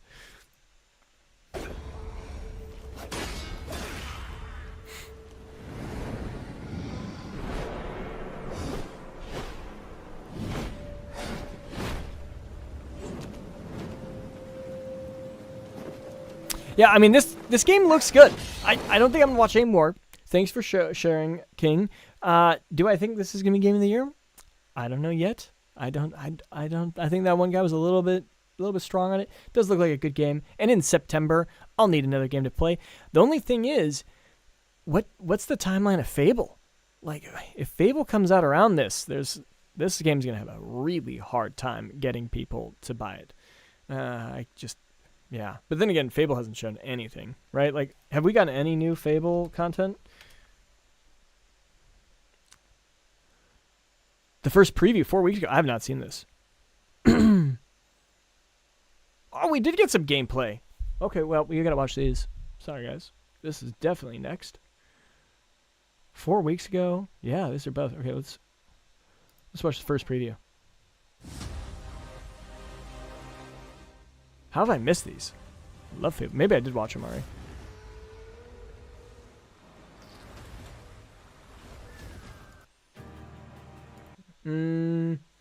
I wish Ubisoft would stop being wimpy and make one. They could smash it, yeah, with a crime world, open world crime world. I mean, you do have Arkham Horror, right? Like, that one was Arkham Horror. Yeah, Batman. I never played it, but I imagine that one was pretty competitive. But because it's Batman IP, it's, Spider-Man a little bit too. But Fable looks amazing. Well, let's check it out. Let me start by saying that I am borderline blown away by what I've seen from the Fable reboot so far. New Fable developer Playground Games already had my trust. This is a studio that has produced nothing but one open-world masterpiece after another, but after learning a lot more about what the team has in store for its resurrection of one of Xbox's biggest franchises, I'm even more bullish about where they're going with it. Playground has turned the Forza Tech This looks engine good already. into a Like, this actually gives me British goosebumps. postcard. Combat is multi-layered. 1,000 NPC townsfolk are waiting to be romanced, 1,000? co-parented with, Romance? divorced from, Co-parent? and What? landlorded over, and there are chickens abound just waiting to be kicked. Oh my god, this just brought back so many memories. Like, the first, like, being a kid in a game. Like as a kid playing a video game, and you actually play as a kid for a little bit, and then you grow with the game. That was such a cool dynamic. Oh man, I'm so pumped for this. Fable's big coming out party at the recent Xbox Developer Direct. Oh my gosh, I have not been checking my. I have not been checking my other chats. Sorry guys, I have two chats because YouTube doesn't combine them. But Xavier went on to the short also. Hey there. You've pre-ordered the deluxe edition. Nice. I mean, these are probably from a while ago. Waiting for the PS5 preview. Yeah, I know that some people are really scared that it's not going to run well on the consoles. JC'd, I love gun gameplay, so I'm excited for her. Oh, you're excited for... oh, wow, that was so long ago in the game. Shoot. I'm so sorry. Why is the screen like that? Okay, I'm guessing you're on, because that was back in the mobile, but that was Arch. Arch, you moved over to our mainstream. Shannon Morgan, I pre-ordered the game. My hope is the hype is worth the dedication of time waiting for this game for many years. That's all.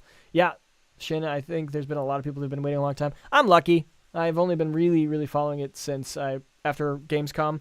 I literally joined the Discord like in September, and that's when I got really excited about it. So, back to the main chat.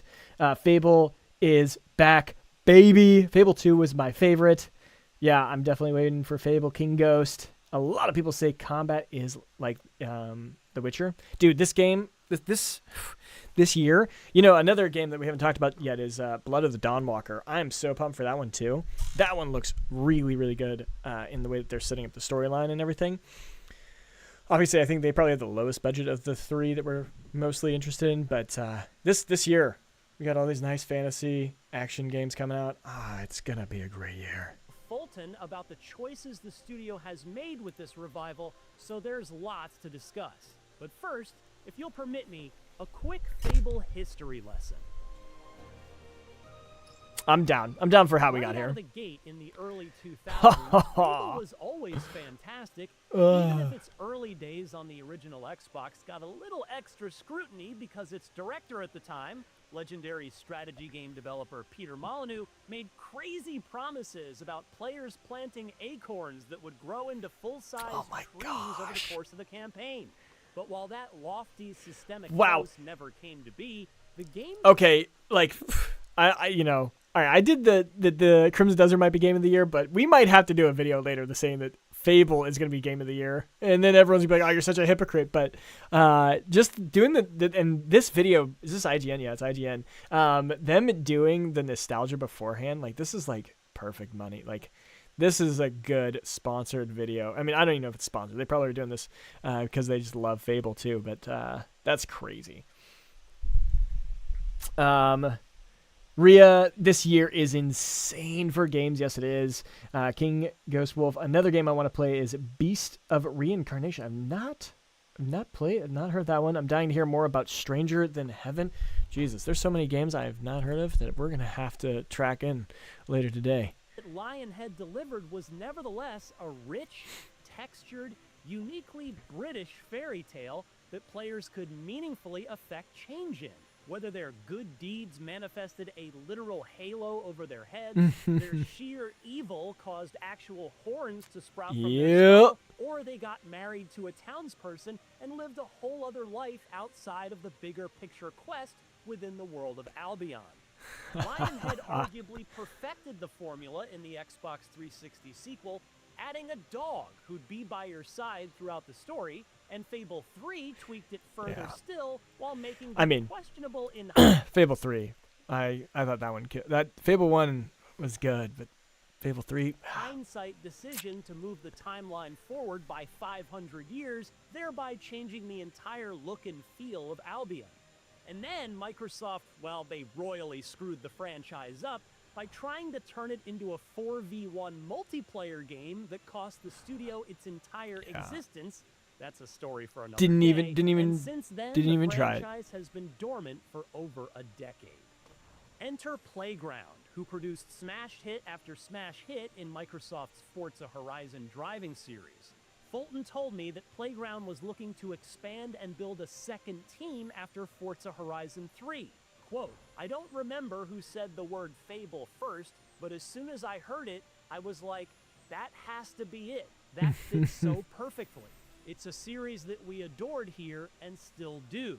And the conversation went from there, and it went pretty fast. I think everybody felt, certainly I know the folks we spoke to on the Xbox side felt really strongly that if a studio were to start working on Fable to pick that up, it had to be a British studio. And the fact that we had this great working relationship, the fact that we were making this game... I don't know why people don't put timestamps, like chapters.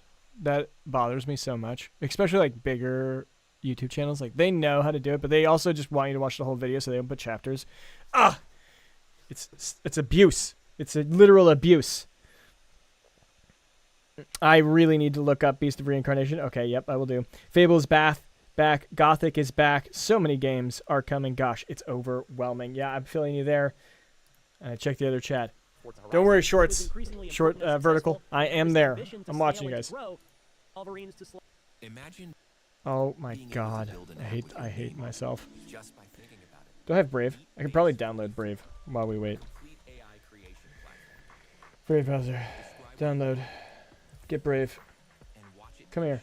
I had this on. I got after I finished my cryptos position, I uninstalled Brave. Because that was like where I had like all my wallets and stuff. I'm sure you guys care. Probably not. All right, here we go.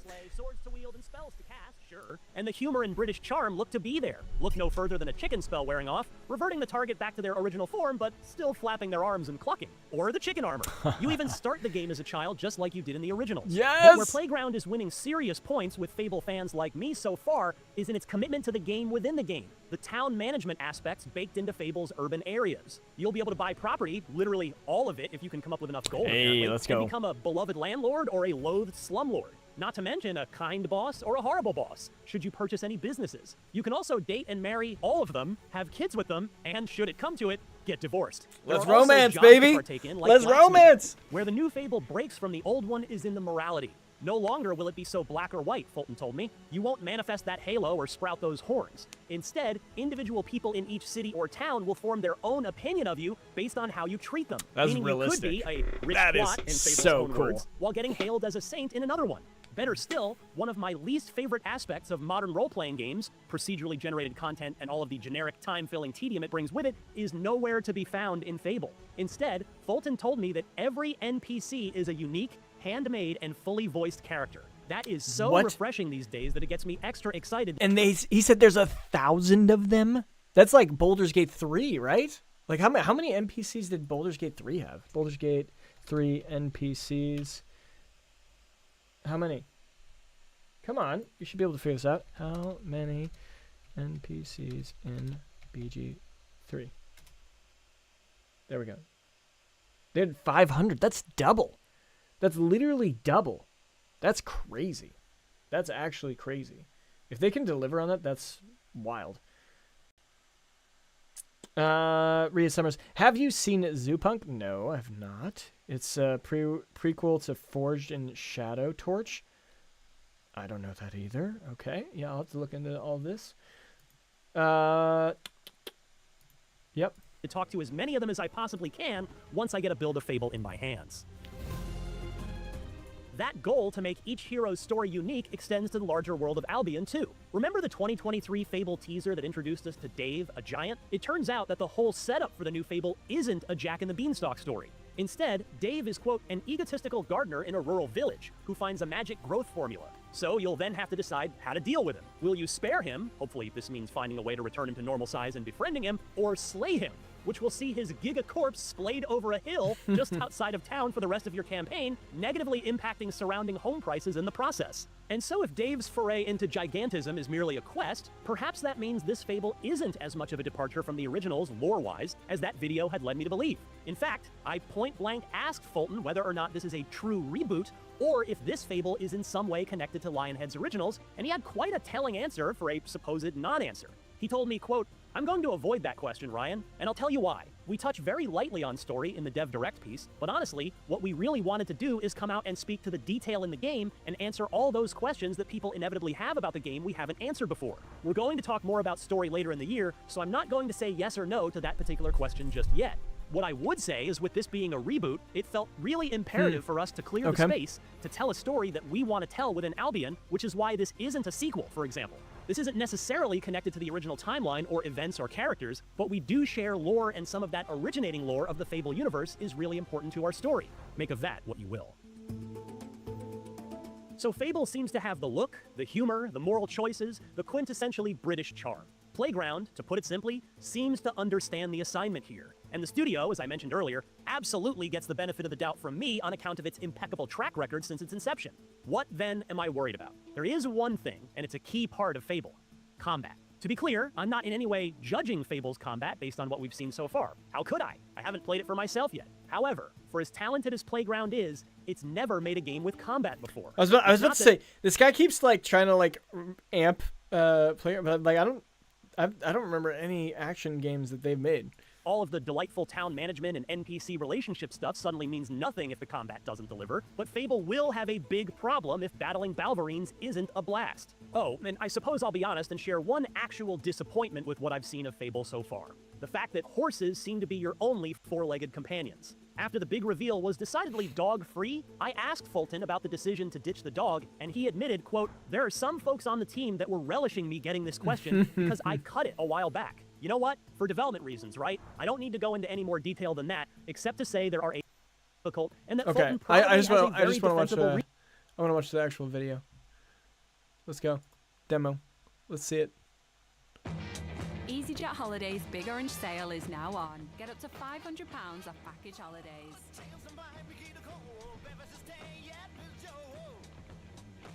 Book now. Search EasyJet Holidays. Okay. Get out there. Also, I'm not sure I like this horse animation. It's like blah blah blah blah. Doesn't look great. Those are special, different. We're stronger than regular people. Oh, but it's also because this is way faster. Fight with a combination of strength, skill, and will. Seamlessly blending melee and ranged weapons with magical abilities gives us style-weaving combat, allowing you to show off your. That was pretty cool. Against single opponents. Okay. And large groups of enemies alike. Melee is at the heart of our close quarters combat. You'll use light and heavy combos, often knocking enemies off balance and executing stylish finishers. Ooh, all right, that looks good. Ranged weapon to bypass enemy guard and deal with troublesome flying enemies.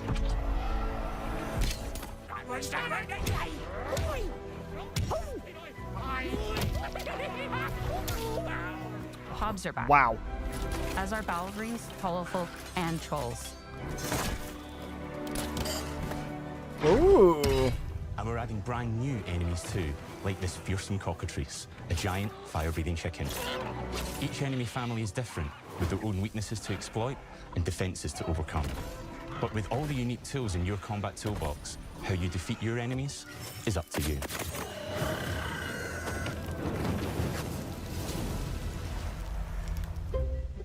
There are more than 1,000 of them, and every single one is unique. Each of them has a name, a role, a daily routine. Wait, what just happened? Did they end up cutting a part right here? Check this out. There are more than 1,000. I wonder if there was something there in the original video that they're like, actually, we didn't develop that anymore. We're pulling it out. It's gone. It's not in the game anymore. 1,000 of them, and every single one is unique. Each of them has a name, a role, a daily routine, and their own personality. You could follow any one of them for a day and just watch them live their life. Wow, like they kind of added like the Stardew Valley feel into this game. That's really cool. But 1,000 NPCs that are voice acted in nice 3D animation. They'll get up, go to work, spend some leisure time on hobbies, then go home to bed. But what's even cool? Because you evicted them. All right? What's happening? Oh, it's you. You're awful. There was a cut there too. And all of the stuff you do affects what they think of you. You're a legend. Because everything you do builds your reputation. Very impressive. Now that's an hero right there. But we have a slightly different take on it. For us, morality isn't black and white. There are lots of grey areas. And importantly, morality is subjective. No two people see things exactly the same way. Everything you do earns you a reputation. And every person in Albion will have a different reaction to you as a result. Hello there. Yeah, we get it. You're rich. Imbecile. It's here. Okay, it's skipping along. I think I'm on the wrong trailer. Like, this is Wild Gamer SK. I don't think that's the actual, like...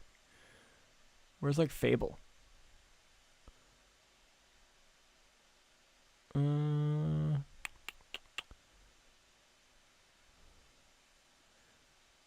Whatever, PlayStation probably has it right.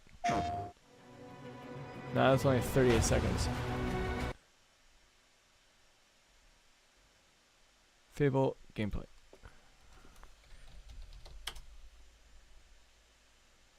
Or that guy just like pulled all of the spots from the other video that we just watched. Yeah, so there's the 4 weeks right there.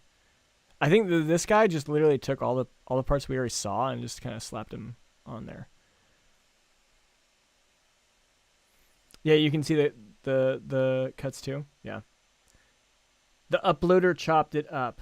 Yeah. Oh, okay. So it's showing that on your site as well.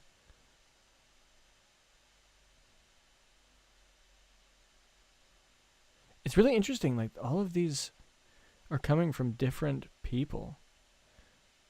That's only a 30-second one. First gameplay. That's 9 minutes. 24 minutes from this one. What the heck?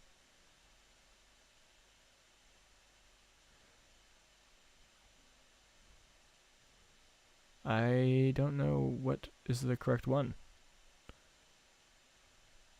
Like, why am I not finding Fable? Like the channel. Here, let's search by channel. Channels.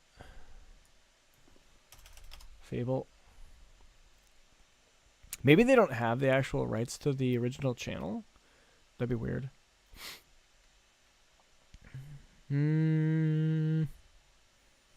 Well, shit. I guess we'll just keep watching that one that's all janked. I had 7 pension funds from previous GameSpot? Okay, let's just look up GameSpot then.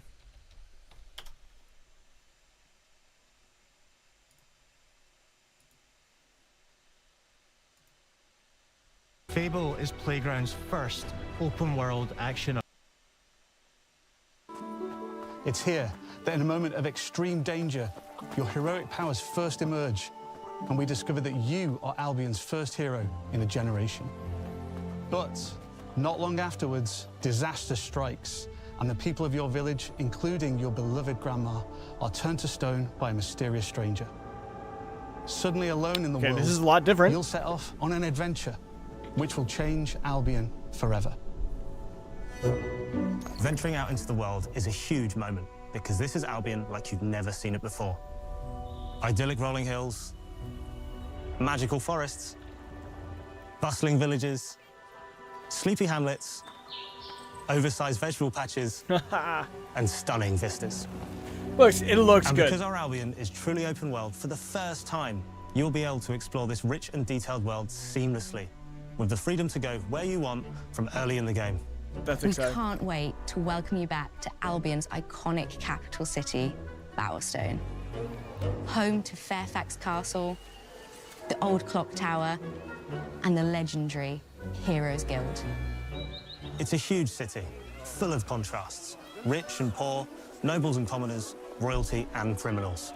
You'll spend plenty of time here during the game as you discover the secrets of the Heroes Guild. It looks and its fantastic. Guildmaster, Humphrey the Golden.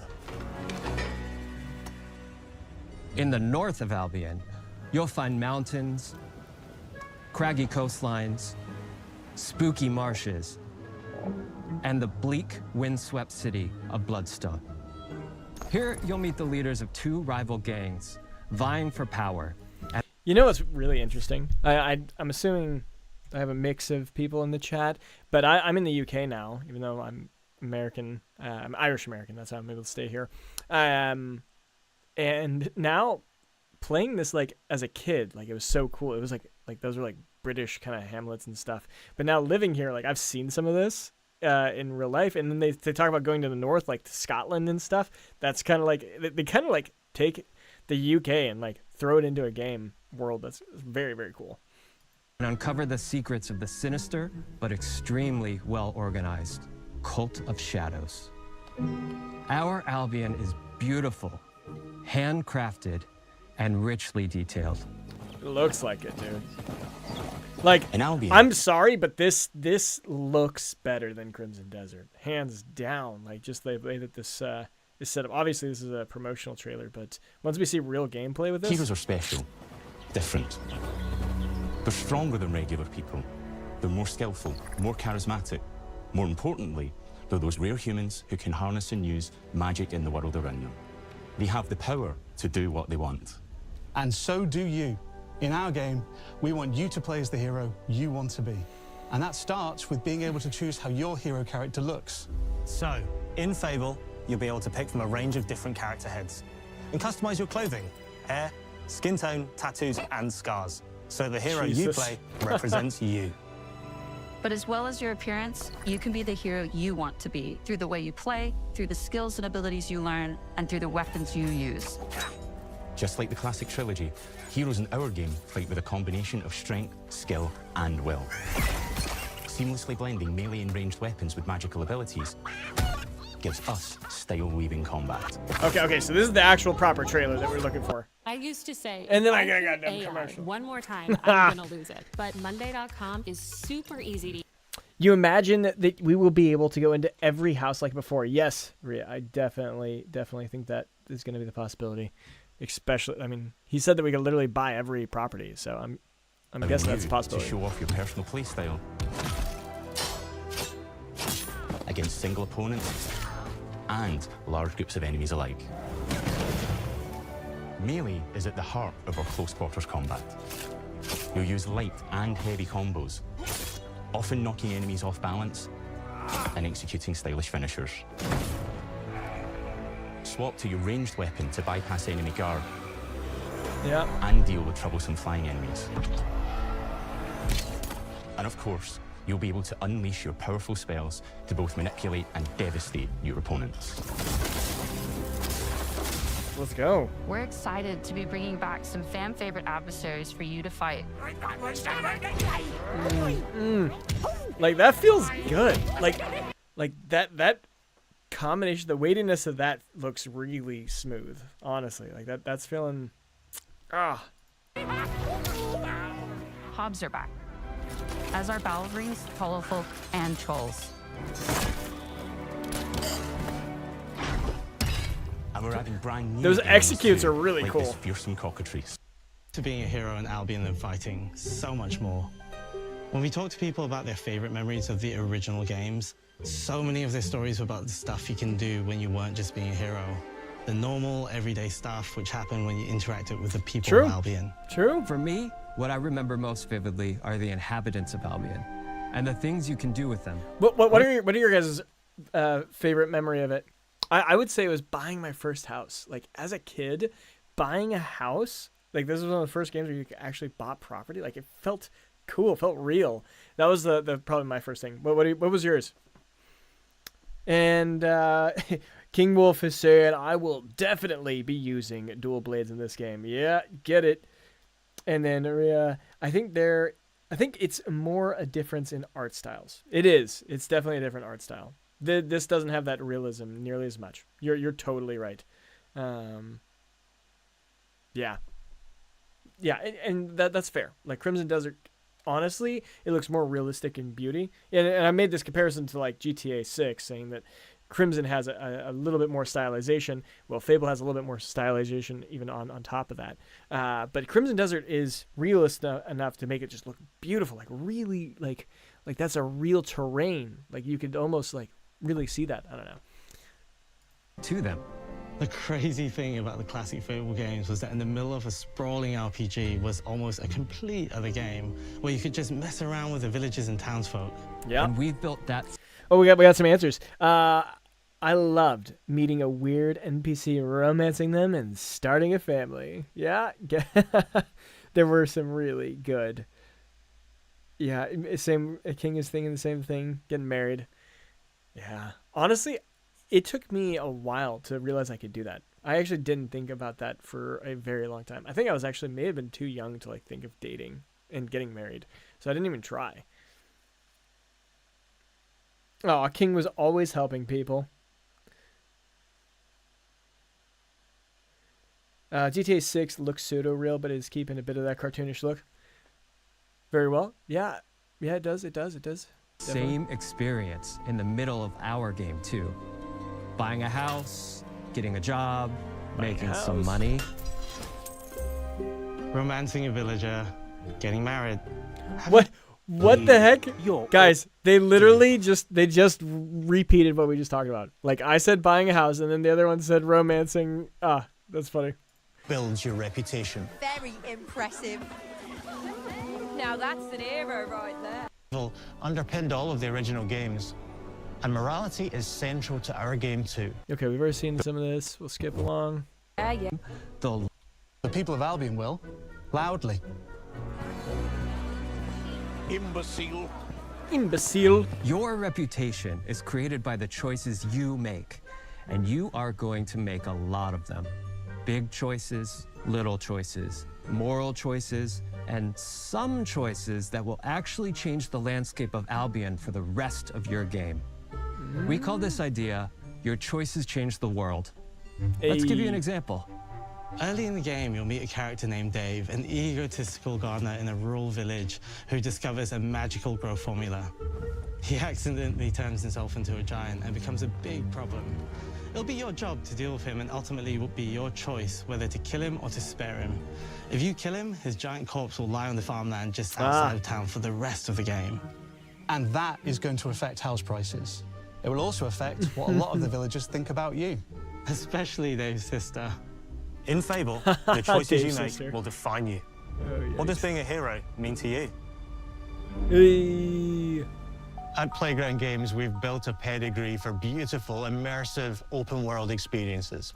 Yes, they've typically involved sports cars, but this is a passion project for all of us here. Every member of this team, which we've built from scratch, has two key things in common: a deep love for the franchise and a burning desire to bring it back.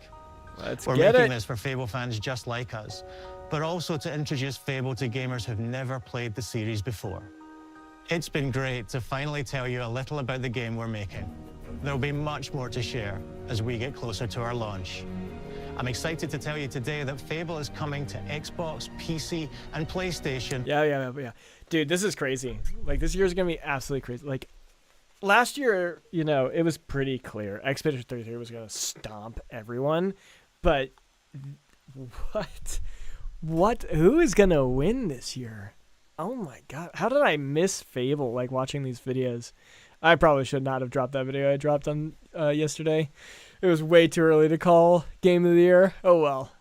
It was good. It was a good video. I need to respond to these comments at some point. Okay. So what were some of the other games that we needed to check out?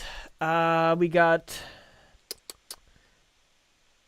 okay, we got also some people mentioning some things. Okay. Like, you can tell it's a game. Yeah. Okay. Oh, you're saying, like, in certain shots in the trailer, screenshots, it looks like a hyper realistic cartoon. Yeah. I feel like that's in the trailers. I feel like the trailers have that animation, but in the actual game, it feels very realistic. Maybe I'm not thinking of what GTA looks like in real life. King Ghost is saying another game you needed to look at is Clockwork Revolution, and check out Beast in Reincarnation. Yes, that's the one. Beast in Reincarnation. We'll check that one out first. All right. Announced trailer 9 days ago. All right, let's see what this one looks like. And then we also have some other comments real quick. I'd say the only game I've seen so far at first glance you wouldn't know as a game is Death Stranding 2. Okay. Okay. Death Stranding did look really, really clean. And because they use actual actors, it definitely makes it stand out as the highest level of realism.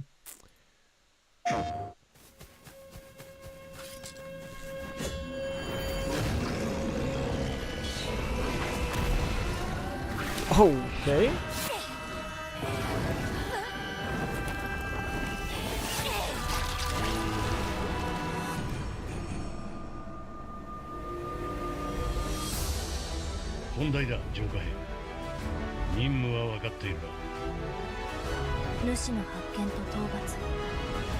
Okay, I'm liking this already.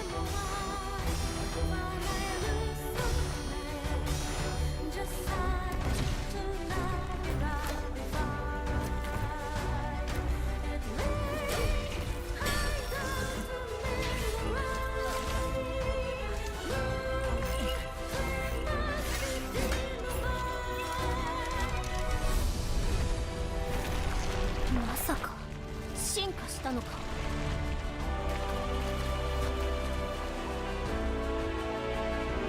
Wow. Good cutscenes. You know, that's something I'm kind of afraid of. I love it when they do cutscenes like that. Like there's like actual animated like cutscenes, and that's something I don't think we have in Crimson Desert because they just keep it all in engine, which is cool in its own way. But this game has got me pumped. Like Ghost, are you like a long lost like cousin or something? Like we got a lot of the same games we were getting pumped for. That's crazy. And then, okay, Stranger Than Heaven. All right, I'll check that one out next. There's only so much gameplay of it, but it looks amazing. I'm patiently waiting for more gameplay. This is made by Game Freak, who usually makes Pokemon. Okay, yep. See what they can do when it ain't forced to make the same shit. Ain't that a fact? Ain't that a fact?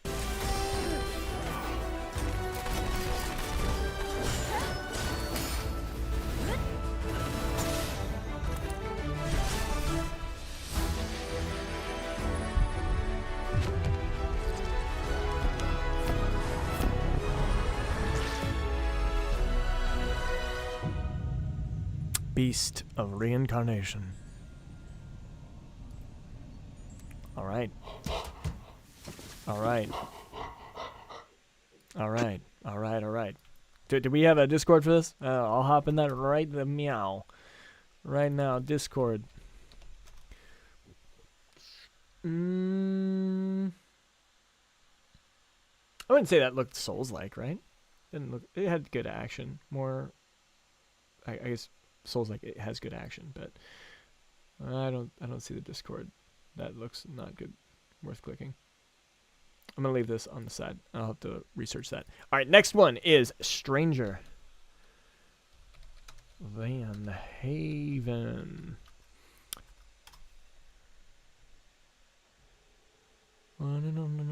Title reveal 8 months ago. 8 months ago. 8 months ago. 8 months ago. Okay, so it's all of those. We'll do this one. Peggy 18. I pray with a song in my By Sega.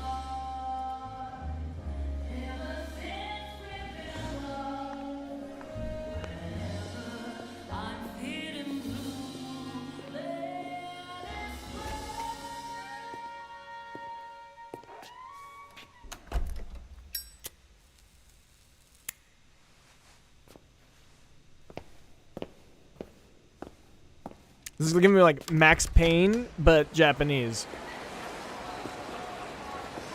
That was my initial gut, but now I don't know.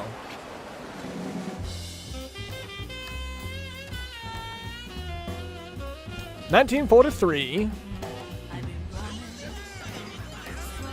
Okay, I'm like, this seems really cool. You know, one thing I love doing is living in like a different timeline. I don't think I've ever played a Japanese like mid 1900 like.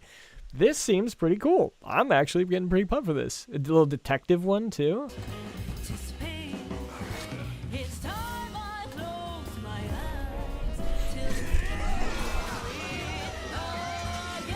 Okay, that was kind of cool. Like, in that clip, like, all the people see him, like, scream and pull out a blade. Oh, and that's the most liked, most replayed spot? Yeah, because it's pretty sick.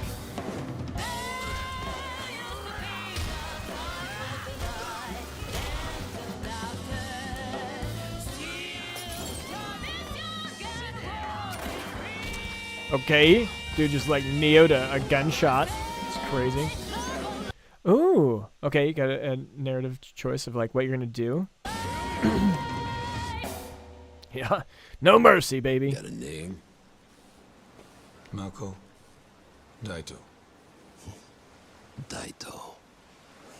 A Jap then, huh? Don't I look like one? You're not? So, what are you then? Sana. Whoa, okay, so that I was like, okay, how's he dodging a bullet? Okay, there must be some fantasy element. That's pretty cool.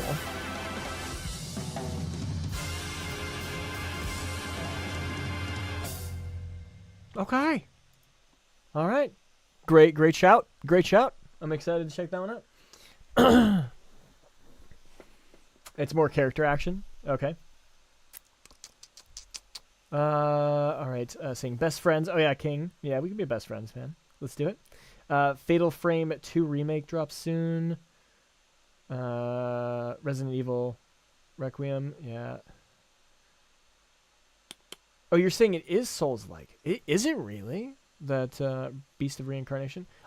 I'm really not a big fan of games where it's just like Souls-like. I don't know.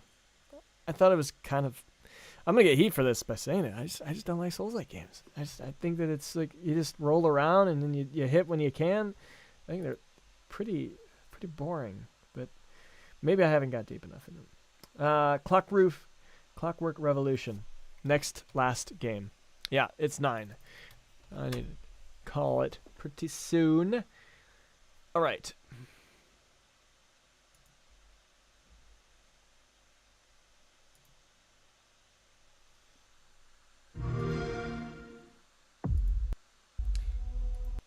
And then Ria was saying that it was a more visceral Yakuza-style game. Yes, it is. I can definitely feel that. You play as the creator of the Tojo clan from the Yakuza. Okay, I don't know any of that. So that's exciting. Getting educated on some Japanese Yakuza history. Let's do it. They said you'll play as a character from 2 points in their life. No fantasy. He's a gaijin. Oh, okay, so that's what it is. Okay. Yep. In Japanese, foreigners, yeah. I watched Tokyo Drift, Fast and Furious. I know that. Just kidding. He's mixed. Oh, so that's what it is. Okay, so it's just that he's mixed. The glittering streets of Avalon sure do shine, because they swoop their filth down to us. Well, steampunk. Definitely steampunk here. 1895. Here's to playing in the mud.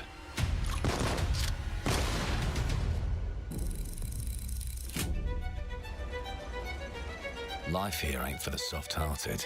You will be paying me back until you fucking rust. Oh my God! It ain't for the spineless. The shark. Get your filthy pickers off me. And as sure as shite ain't for the decent. That's a clean sweep for one. There has been a crime. Justice itself has been affronted. I have been burgled. Lord Griswick. Yes, I got that part. Do you know anyone who might wish you ill?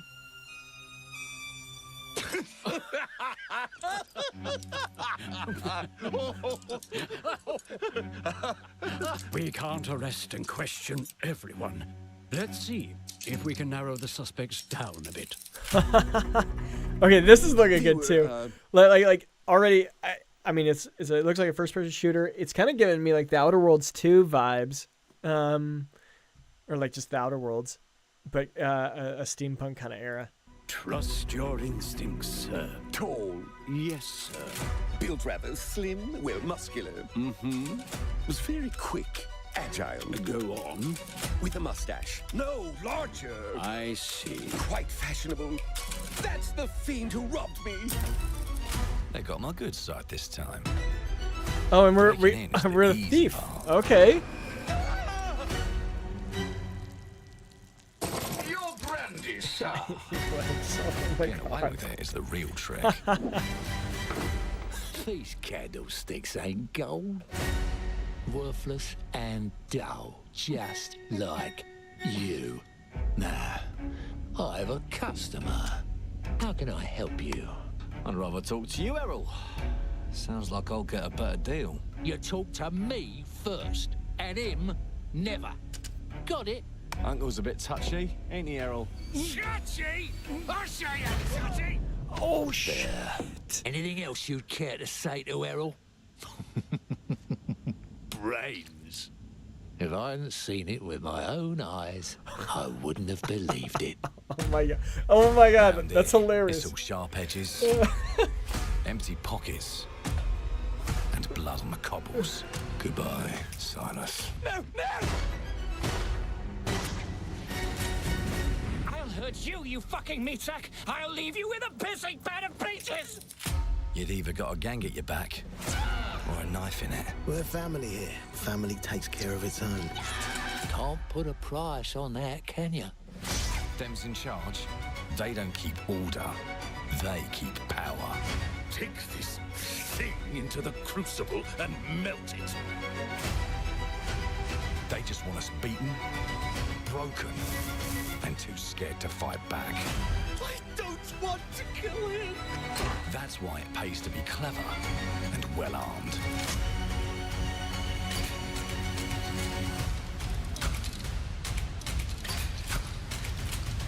That's cool. Let's go and end a few arguments. Really cool gun customization. Don't get cocky. They've got a weapon far worse. Time. Whoa. And if they can rewrite history, they can rewrite us. But look who just found Mummy's keys. Now I can fiddle with time. Put the bullet back in the barrel. Bring the chaos to a crawl. Take a mistake and make it like it never happened. We can change the world as we know it. One choice at a time. And I can even go back and change the past to change the future. And let me tell ya, the hunters don't like it when the rabbits got the gun.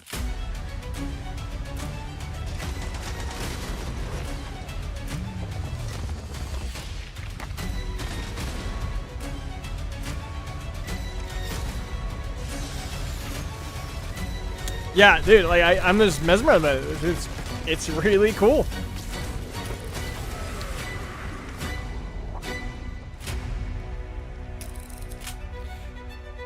That was just in general an incredible. Now let me alone and piss off. Play a day. Like an incredible trailer. Like they killed that. Whoever did their script writing for that was just really, really well done. That's crazy. Oh my gosh. That's really funny. It was super funny. There was lots of cool systems like the time. I don't know. It's looking pretty good. When does this one come out? They don't say in this one?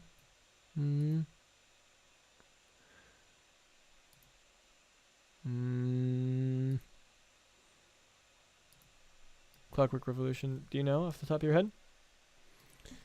Clockwork Revolution release date. It doesn't have a time yet. Okay, to be announced. Very well. I will make sure to jump in that Discord as well. That was pretty cool. All right, cool. Yeah, okay, Ria's been eyeing that one. I don't play too many modern shooters, but this looks great. Yeah. Oh, this screams immersive sim. See, this is one game I want to. Yeah, anything steampunk I'm down for. Yeah, still waiting to know when it comes out. All right, y'all. It has been a cool stream. Checking out some of the stuff we found, watching the interview, and these few new games I'm being introduced to. I can't wait. This year is going to be crazy. Like, what the heck? I need to start getting sponsorships, or I'm going to be running out of money to buy all of these damn games. But here, let's just pass it back to me so I can give you guys a proper goodbye. I am planning on starting to do this at least maybe once a day. I'm going to try. We'll see. It's been a bit busy, and I do want to try and get some actual content out as well, not just do live streams. Live streams is more new to me. I'm not. You guys probably can tell, but it should be a good time. Either way, that's all we've got for today. I hope you guys liked it. I'll see you guys tomorrow. Stream tomorrow. We'll have this happen at the same time as today, so 2 hours from before this starts, so like it's 7 p.m. UK time is when I'm going to try and host these. Maybe it's a good time, maybe it's not. We'll play around with it. But thanks for everyone who's been chatting. A huge shout out to a couple folks in the chat. It was really nice to chat with King, obviously. Ria, nice to meet you. Good times, and everyone else who chatted throughout the stream. But otherwise, that's it. That's it. I'm out. Sorry about not streaming your game tonight. Oh, I don't care. I don't care. Like this is just backup. This is backup. If we can't find something fun to talk about and do, that's all this is. So don't even worry. This was fun. I look forward to your new videos. Have a good one. Thanks. Anyways, I'm off. See you guys. Peace.